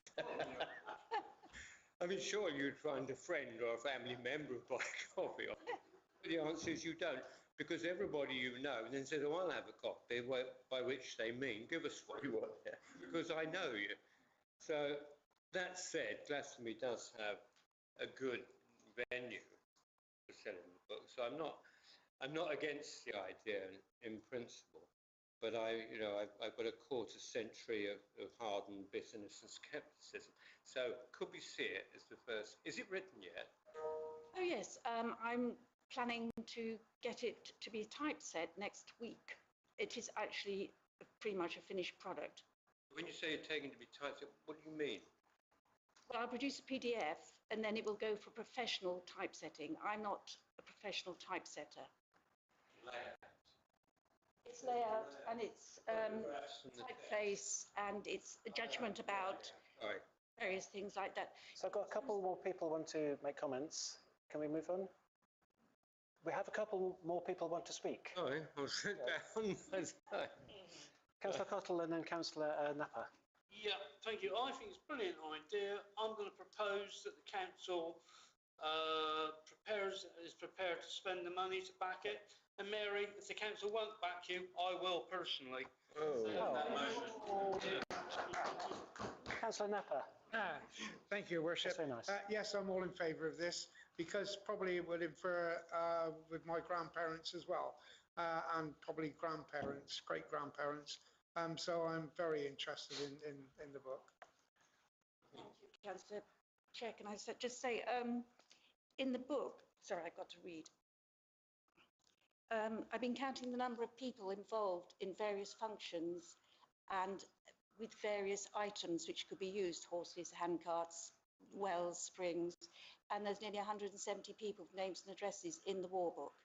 So you may well find that you know some of the names. So that might answer some of your... Yeah, yeah, yes, if I can give any information, absolutely. And can I just say finally, I've been helped by various individuals along the way who give me information and support, and in particular I've had support from the ACE committee as well, which many thanks. I'd just like to say personally, I love books and I have confidence that your book on Glastonbury will sell. Yes, so so let's move to vote.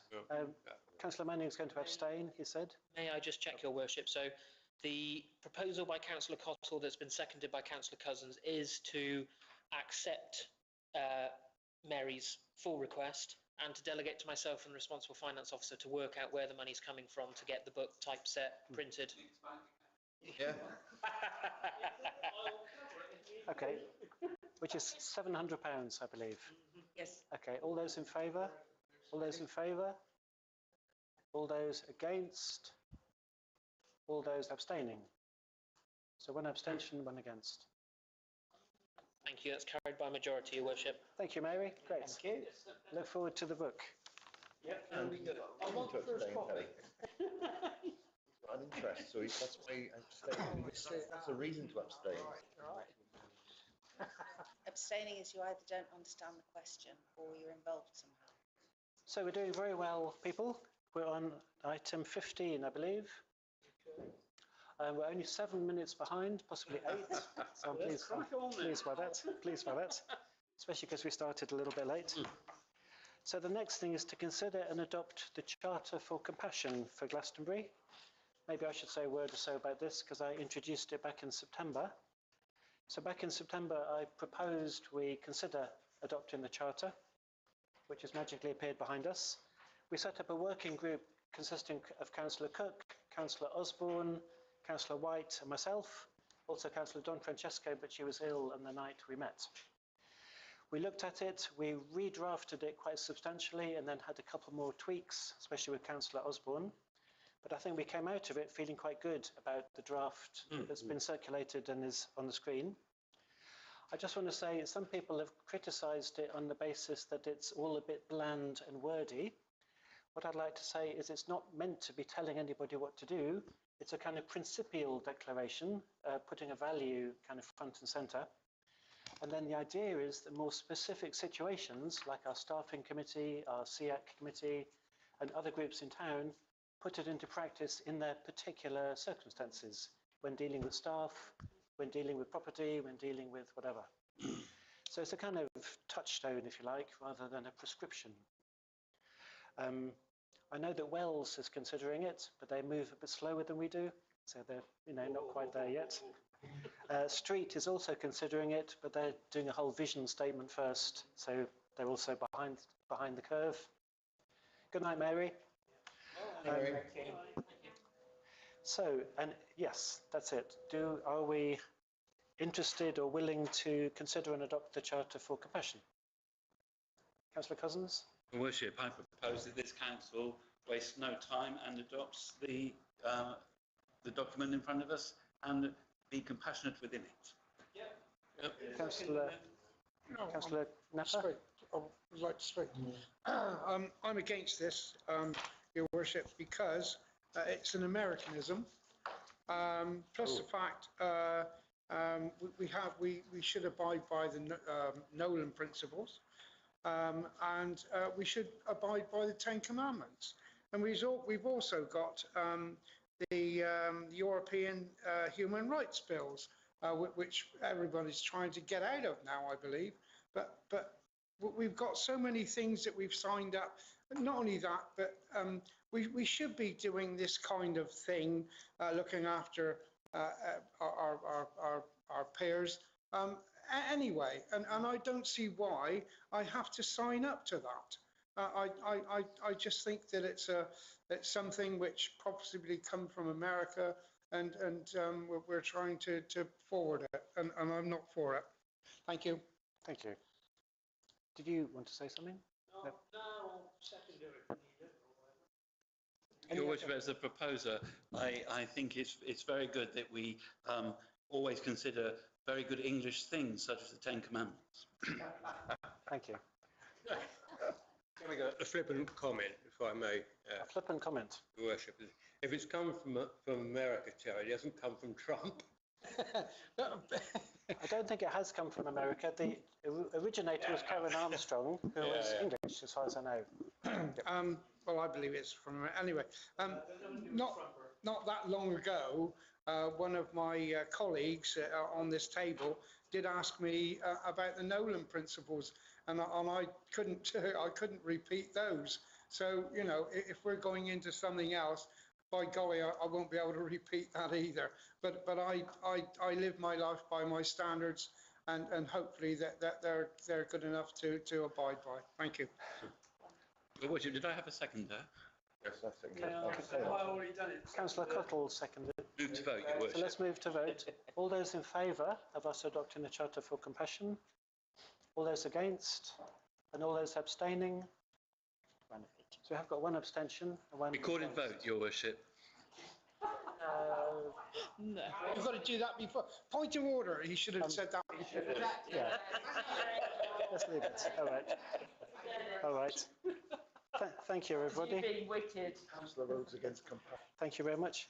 So moving on, to note the resolutions of delegated committees. The resolutions are flashing up behind us.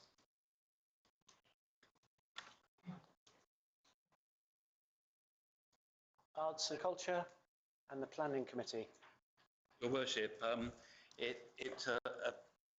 after a great deal of discussion at the Arts, Culture and Events Committee about how poor this council is in getting its communications out sometimes, although I note that the new website is absolutely superb. The recommendation from the committee was that this council considers engaging the services of a dedicated communications officer. It's a recommendation from the committee.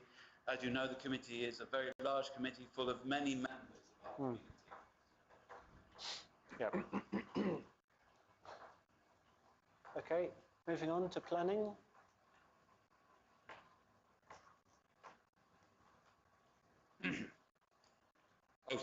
I'm sorry if I didn't say it was a recommendation. Does that mean we should consider it tonight? I think we need a more full proposal. I would look to Connor for that, but I think that's what happens, isn't it? Yes, it that normally would happen. The decision. Point of clarity. Have to go to I think we need a more detailed proposal of costs and job descriptions and all that sort of stuff. The decision to employ the services of a dedicated communications officer would actually fall under the delegation of the staffing committee. However, if full council is minded that is a good idea and wishes to recommend it to the staffing committee, it's I would just highlight that we're not even in the new financial year that we've just set a budget for, and that budget didn't include any money for an additional communications officer. So either something would have to be dropped and you'd have to do this instead, or it would be something that would be a new financial year, or I don't think we will, but if there is enough underspend to fund it, then it could be considered then. But considering the budget for next year, I don't actually think we're going to have enough underspend to both balance the budget and have this. But of course, yes, what I would say, Your Worship, is that full council probably should have a brief discussion about the merits or not of this recommendation, and if it wants to recommend it for a more detailed bit of research, to recommend it to the staffing committee to consider. So I've got Councillor Rennie-Dougal and Henderson. A suggestion that could this job, we need somebody who's very good at communications, but could it maybe be given to the person who's in charge of the GIC and the tribunal, and that they could take on communications as part of what they are doing? Or the visitor advisory, was it visitor advisory? Could they take it on as part of what they are doing? In other words, we've got lots of members of staff. We've increased the numbers of members of staff over the past few years considerably. I think we've had 5 or 6 extra people over the last 4 or 5 years. Could this role actually be given to somebody so that we don't have to think of employing yet another person?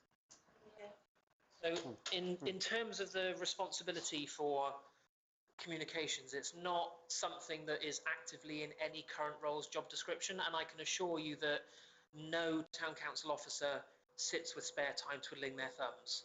My background, my 2 university degrees are actually in marketing. I would love to be able to sit all day and do communications marketing.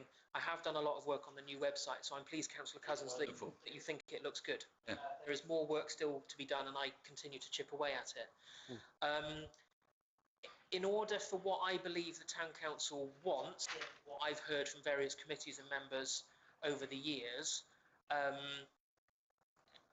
I believe it sounds like you want a dedicated resource, a high quality resource. And I'm not saying that if it were delegated to any of our existing officers, that it wouldn't be high quality. I'd like to think anything I would put together would be half decent quality, considering that's my background. However, it is just a case of how much time I can sit and dedicate to it. I would love to be able to. Maybe when St Dunstan's House project finishes, I will get a bit more time. But what I'm hearing from various discussions with members of the public who talk to me about how much they do or don't hear from the town council despite our best efforts, I do know a dedicated resource to communications. It would be of benefit. It's the question of how much that is going to cost. So I don't necessarily think it's something that could just be bolted onto any existing officer's job description, certainly without consultation from a legal point of view, but also from a point of view that I can assure you no one sits and twiddles their thumbs as it is without dedicating time, resource, effort. And also there is a level of the individual's ability and love for communications. It's not everyone's forte. Councillor Henderson and Thank you. I was going to say exactly the same as Serena. Cool. Okay, I've got a slightly different take on this. John, you didn't say whether you were thinking of somebody just doing a few hours a week, or somebody who was full-time, or in that sort of area. If it was a few hours a week, well, I don't think it's a bad idea. You know, to maybe it will upgrade the communications we have at the moment, and maybe more, and maybe the people in the town would understand a little bit more about what's going on and not be so critical, as they are very critical, and not always not always justified, in my opinion. I'd reply, Chair. Sure. As you see, this was unanimously resolved by that committee, and it was a very full committee. You have to extend the tables here when that committee is on. Many members of the public, so it's a public perception. The amount of time dedicated to it would be something that this council would have to debate and resolve.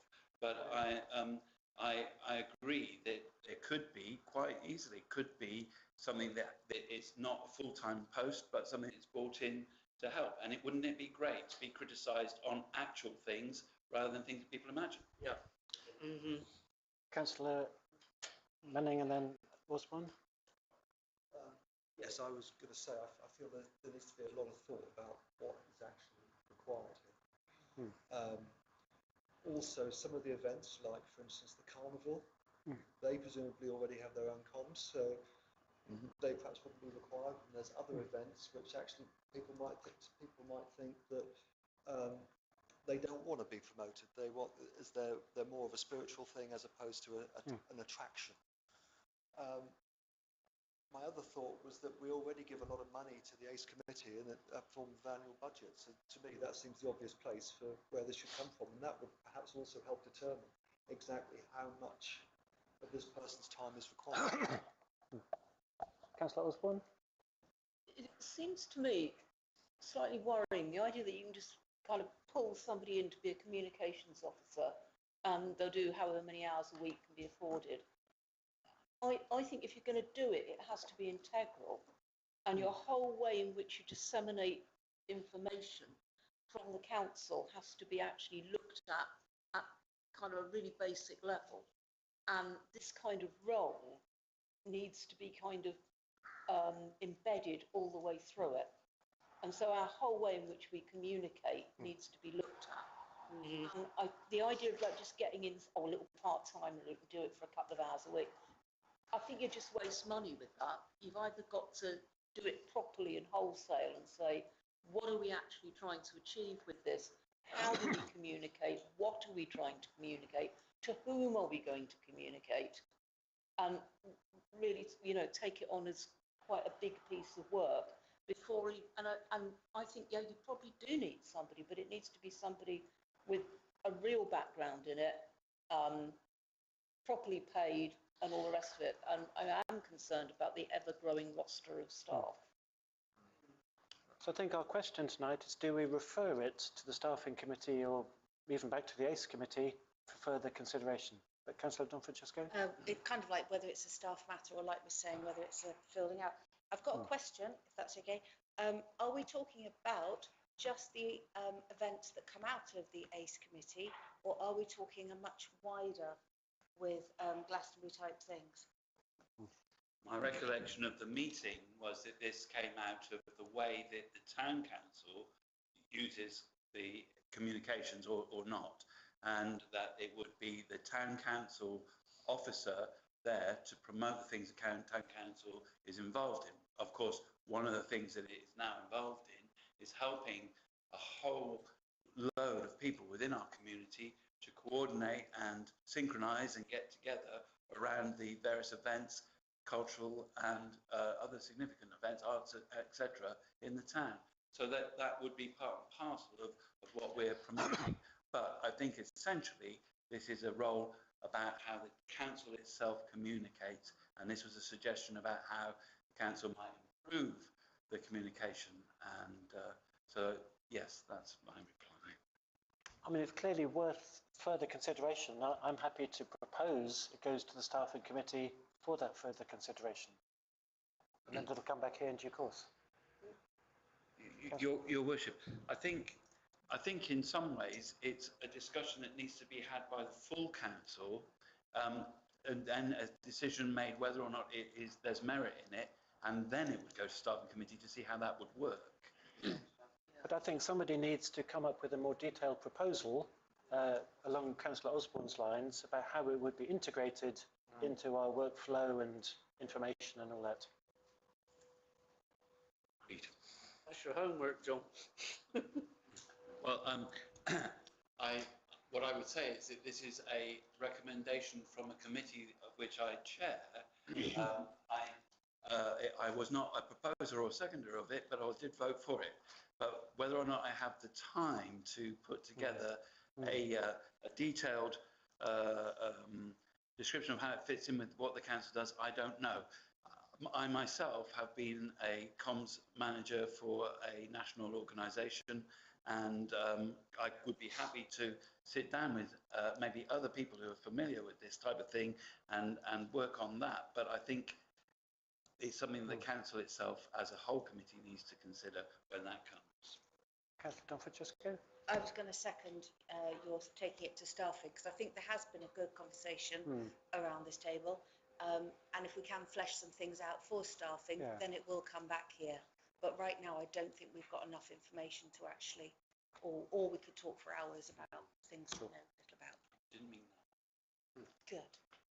Are we happy to move to votes on the proposal? Can I ask who seconded it, Chair? I've got you proposing it, Councillor Don Francesco, thank you. So all those in favour, taking it to staffing for further consideration? And all those against? And all those abstaining? So again, one against and one abstention. How I seeing that, Worship, is perhaps the staffing committee could come up with an idea how they feel the work, what it could be responsible for, but rather than the staffing committee then charging ahead, actually that then comes back to the full council to see if the entire council feels that that kind of job role works with what was envisaged, and perhaps if it's a recommendation that's come from the ACE committee, it could also formally go to the ACE committee to see if that satisfies some of their concerns from their recommendations. I don't know if perhaps that's maybe a good way forward. That's good, yeah. Okay. Good, so back to the resolutions of delegated committees, and then there's planning committee. So basically these are just to note, because the decisions have all got taken. And the youth committee is down the bottom.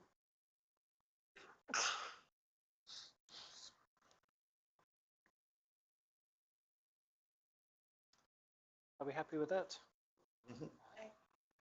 So the next one is updates from advisory committees.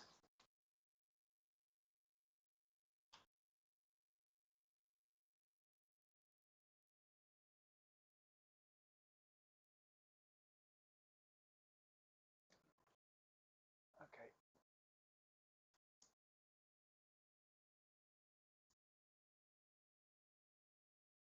Unless there are any updates, Your Worship, from members of these advisory committees, you don't have any decisions to make tonight, because those two for the neighbourhood plan were included in the screening document that you've already agreed can go to screening.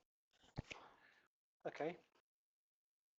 So anything to say, or shall we move on? Moving on. So to receive a unitary councillor report. Oh, thank you. Okay, now I'm going to be quick. I'll try to be as quick as I can usually get. No, it won't be that quick.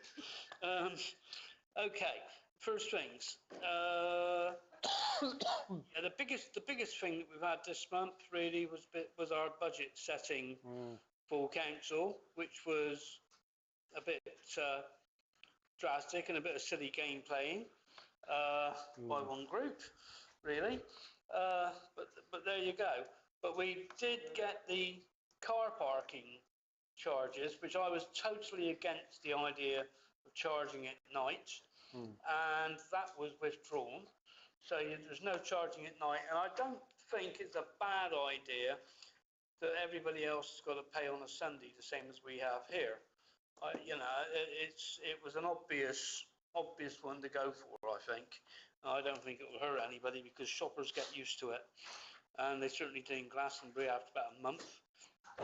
If you remember, all the churchgoers on the Sunday when it was implemented got a parking ticket because they hadn't been told, which was a bit amusing. And that was a Conservative authority who introduced that one, by the way, or administration, and that was quite funny. I can remember it clearly now. All the cars in the car park were all given a parking ticket because I had a cafe in the back then, and then it was as they come out of church they found it. So that was a bit gruesome.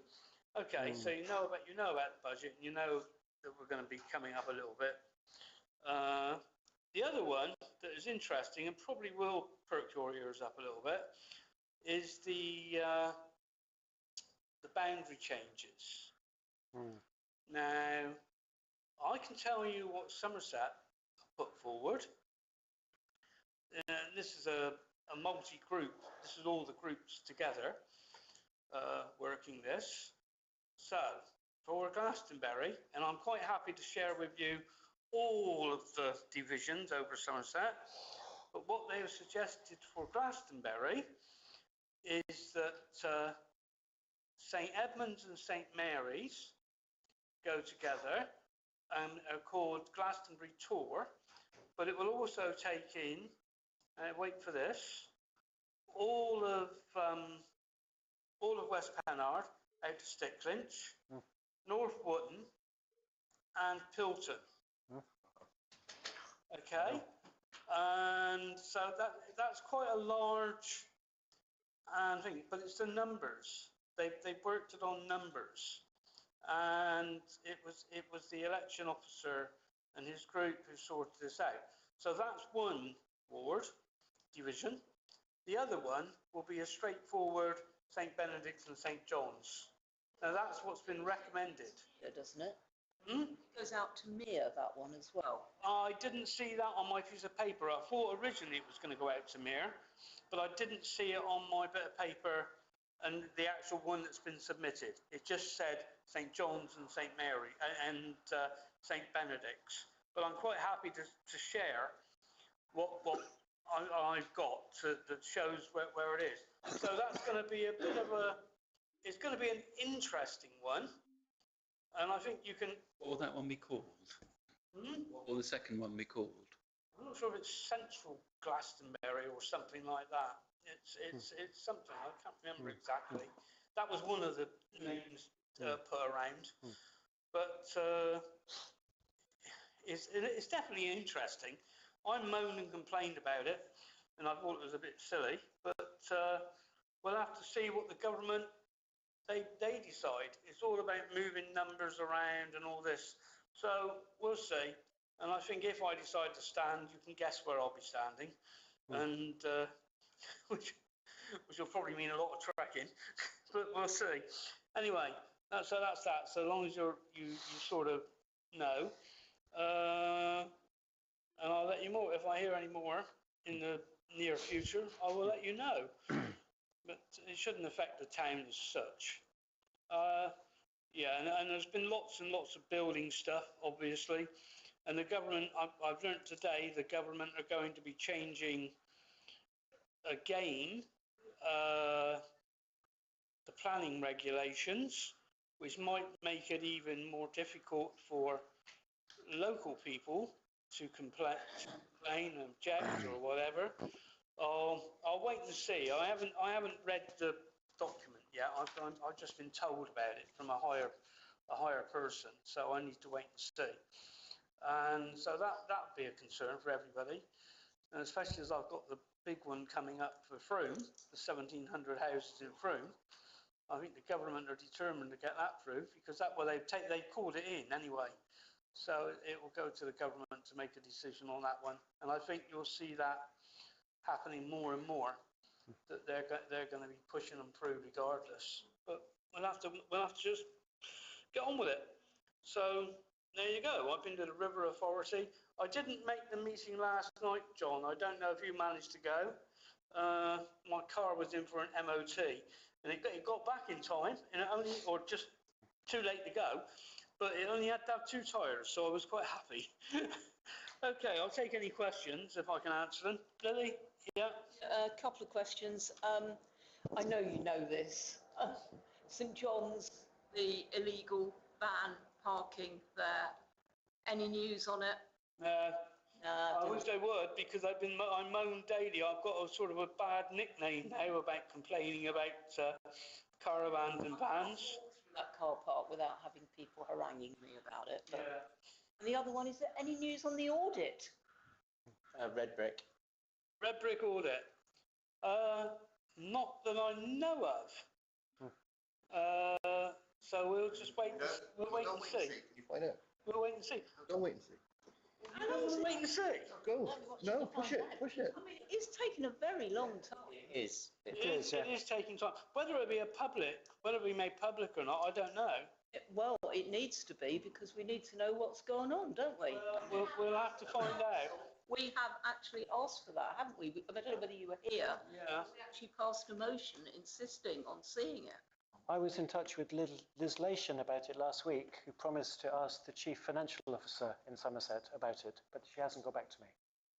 So let's wait. We're going to be waiting on that one. So we should move on. We should move on if that's all right. Yeah, that's fine with me. Which leads neatly into the town deal. Thank you. So updates from lead councillors. Thank you. Item 19. I was just going to say exactly the same thing. So far, unless something's happened today, there was no update on the Southwest Audit Partnership report. And I go, The other thing that's really interesting is Tor Leisure is so loved. Like, I just walk across the car park by Morrison's, and there's this constant stream of people going, and they love it, and it's just like, wow, exactly. And I don't think much else of anything has happened. Dancer's house going okay? Yeah, look. There's a little farm on the Drove. Yeah. Has it grown anything yet? No, it was still quite flooded, but they know where they know where the wet areas are.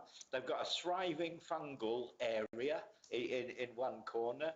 They've got very. You tell a gynaecologist. They have a really nice tree nursery. Have they planted yet, or did that get postponed again? Lots of planting. Trees. Yeah, there was like more trees and hedges to go there, because they've got 20 acres.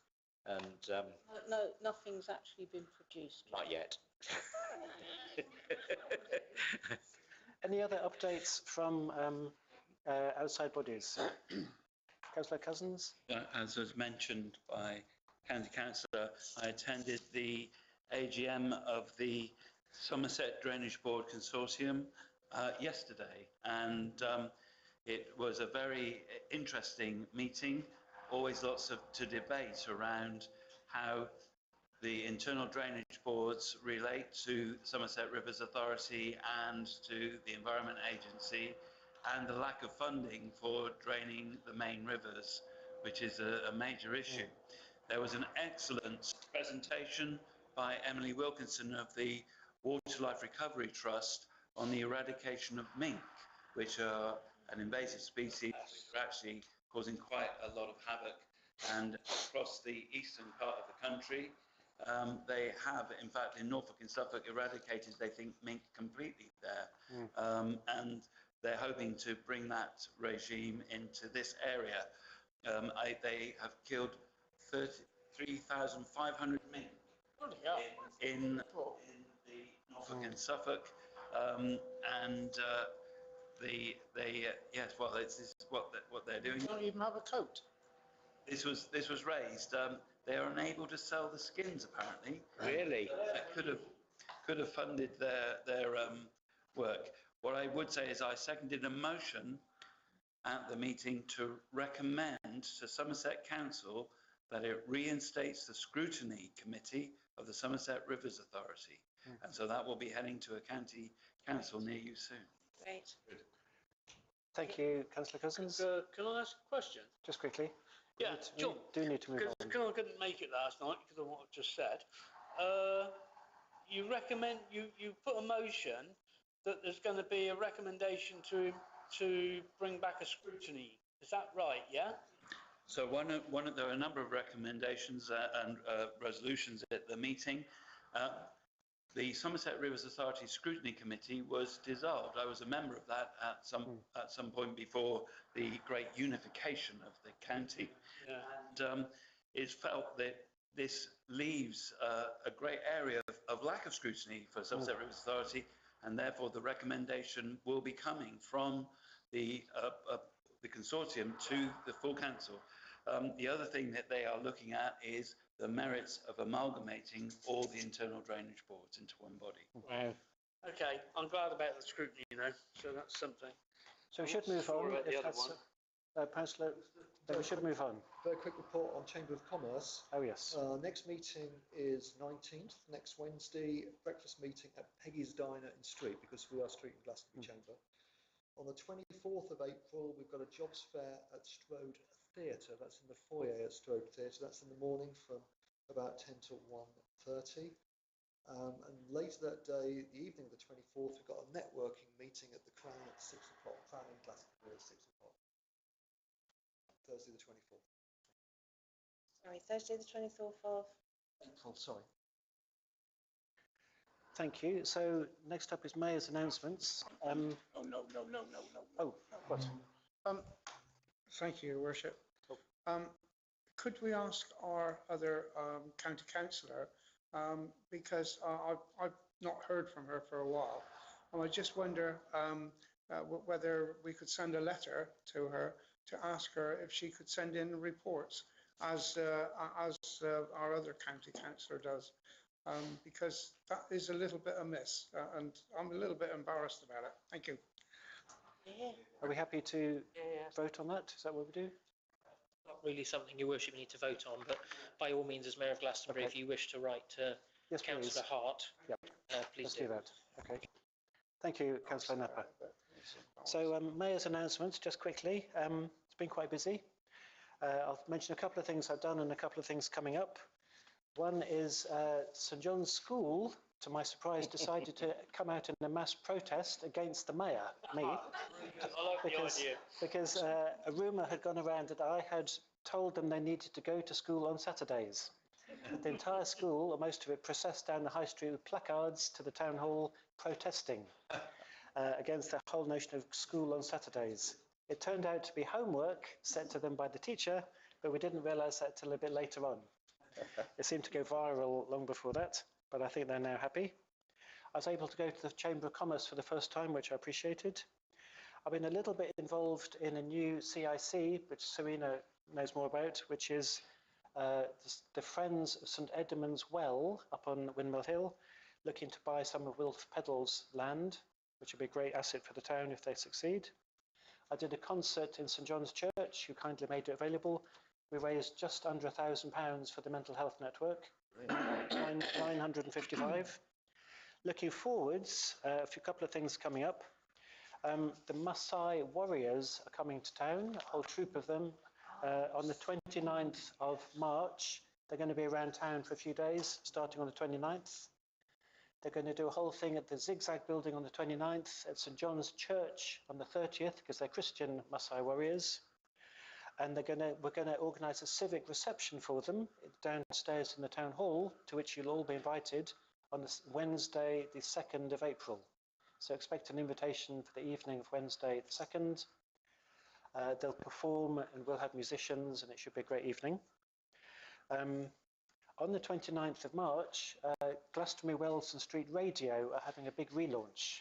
They got a huge grant from the National Lottery and they've re-kitted everything and they're relaunching their radio station on the 29th of March.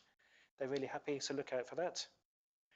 And on the 22nd of April is our annual town meeting, which we have to do every year, and we're doing it on the 22nd of April. It's been a somewhat lackluster affair the last couple of years, but we've put quite a lot more effort into making something happen this year, and it kind of feels good. Partly we're going to do volunteer awards and Citizen of the Year awards on that night, which we're going to consider very shortly. And so I think we'll pull in a lot more people on the 22nd of April. So expect an invitation to that as well, please. That is me. Yes, thank you. Any questions or comments? So correspondence, communications and announcements. May I make two, please, Your Worship? I Sure. was contacted by the president of Glastonbury Brass, free woman Jan White. Glastonbury Brass were successful in the regional finals for brass bands, and they are headed in the early autumn to the national finals in Gloucester. So she wanted me to raise that with the council, that Glastonbury Brass, who actually won that competition in 2019, are heading to the national finals in Gloucester. I believe it's September. I had a brief phone call with her earlier in the week and she wanted me to raise that with the council. Could I also ask the Property and Assets Committee that is in the calendar of meetings for next week, oversight on my part, I'm actually away skiing, hopefully touch wood, don't break any legs. Now, normally I could delegate that to one of the officers, Katie, for example, to run on my behalf. However, because there are some items we want to consider specifically relating to the loan, for instance, for St Dunstan's House and some of the fit out, if it's okay generally with members, could we postpone that and actually potentially hold that on Thursday, the 10th of April? That was the soonest time that I could find in the calendar where there was a free evening for the council chamber. So Thursday, the 10th of April. For me, actually. Yeah. Excellent. So what I shall do, will not hold the meeting next week, and we'll issue paperwork for the 10th of April. Thank you very much. That's everything from me, Your Worship. Cool, thank you. Any items for news release? I'd be happy to. Oh, Councillor Cousins, Councillor Don Francesco. Councillor against compassion shock. Okay. Thank you. Councillor Don Francesco. Do we want to say about the book? The war book? That's a very good idea. Nice idea. Yep. We could say about the Maasai warriors, would be nice. Yeah, the civic reception. Yep. And the town meeting. Yes, the annual town meeting. Yep. Oh, yeah, town Great. meeting. So quite a few things for news release. Public, isn't it? Oh, no, sorry. Yep. The town meeting is for the public, isn't it? We used to give reports, but we don't do that anymore, do we? There will be some reports. We've got a whole plan for the meeting. We'll circulate it as soon as we can. If you expect me to give a report, you better give me plenty of notice. No. No, that's all right. Okay, no, I'm going to give one, that's fine. Councillor Cousins. So the annual town meeting isn't a meeting for councillors to give No, it's not. reports. No, That's no. right. No, it's not. Happy to move on. Review actions arising from the meeting. Thank you, Your Worship. There is an action that I'm going to look at the green spaces identified as in the neighbourhood plan, or perhaps get an officer to and cross-reference those with the bits of land that Glastonbury Town Council are taking on from Somerset Council. The 2030 committee will investigate the carbon neutrality of Ecotricity's gas that we buy, and whether the Town Council wants to factor that into its carbon emission calculations. We've adopted the new structure of the budget, and the £5,775 that was there but not calculated into the budget will be removed. The neighbourhood plan screening document is accepted and will be submitted for screening. I will make the changes required to the market policy and will pass that on to the traders who attend our open meeting on Thursday, but also by email will communicate it to all other traders as well. I will follow up with Mary Claridge about the war book and liaise with the responsible finance officer at the right time where that money is coming from, and seek to have the book published in time for the celebrations in May, June time. Unhelpfully, I've just written that that's been adopted, number 15. I can't remember what number 15 was. The Charter for Compassion, I'll liaise with the Mayor about our next steps on that one. I believe we have to have a nice copy created, signed. There's going to be some kind of a reception and it will be framed and hung somewhere, I believe. Staffing committee will look at in more detail a role for a communications officer and bring something back to full council and the ACE committee. And obviously I've noted the news releases that need to go out. They're the actions I've noted in the absence of His Worship the Mayor, Deputy Mayor. And that covers everything. in perfect time, just to do item 24, to pass a motion in accordance with the Public Bodies Admission to Meetings Act 1960, amended by the Openness of Local Government Bodies Regulation 2014. The present public will be excluded for the following items due to the confidential nature of the business to be transacted. I propose. All those in favour? Thank you. Against? Abstentions? No. Okay. So I guess you turn the... Thank you, Chair. Yes, I shall just end the stream of the meeting.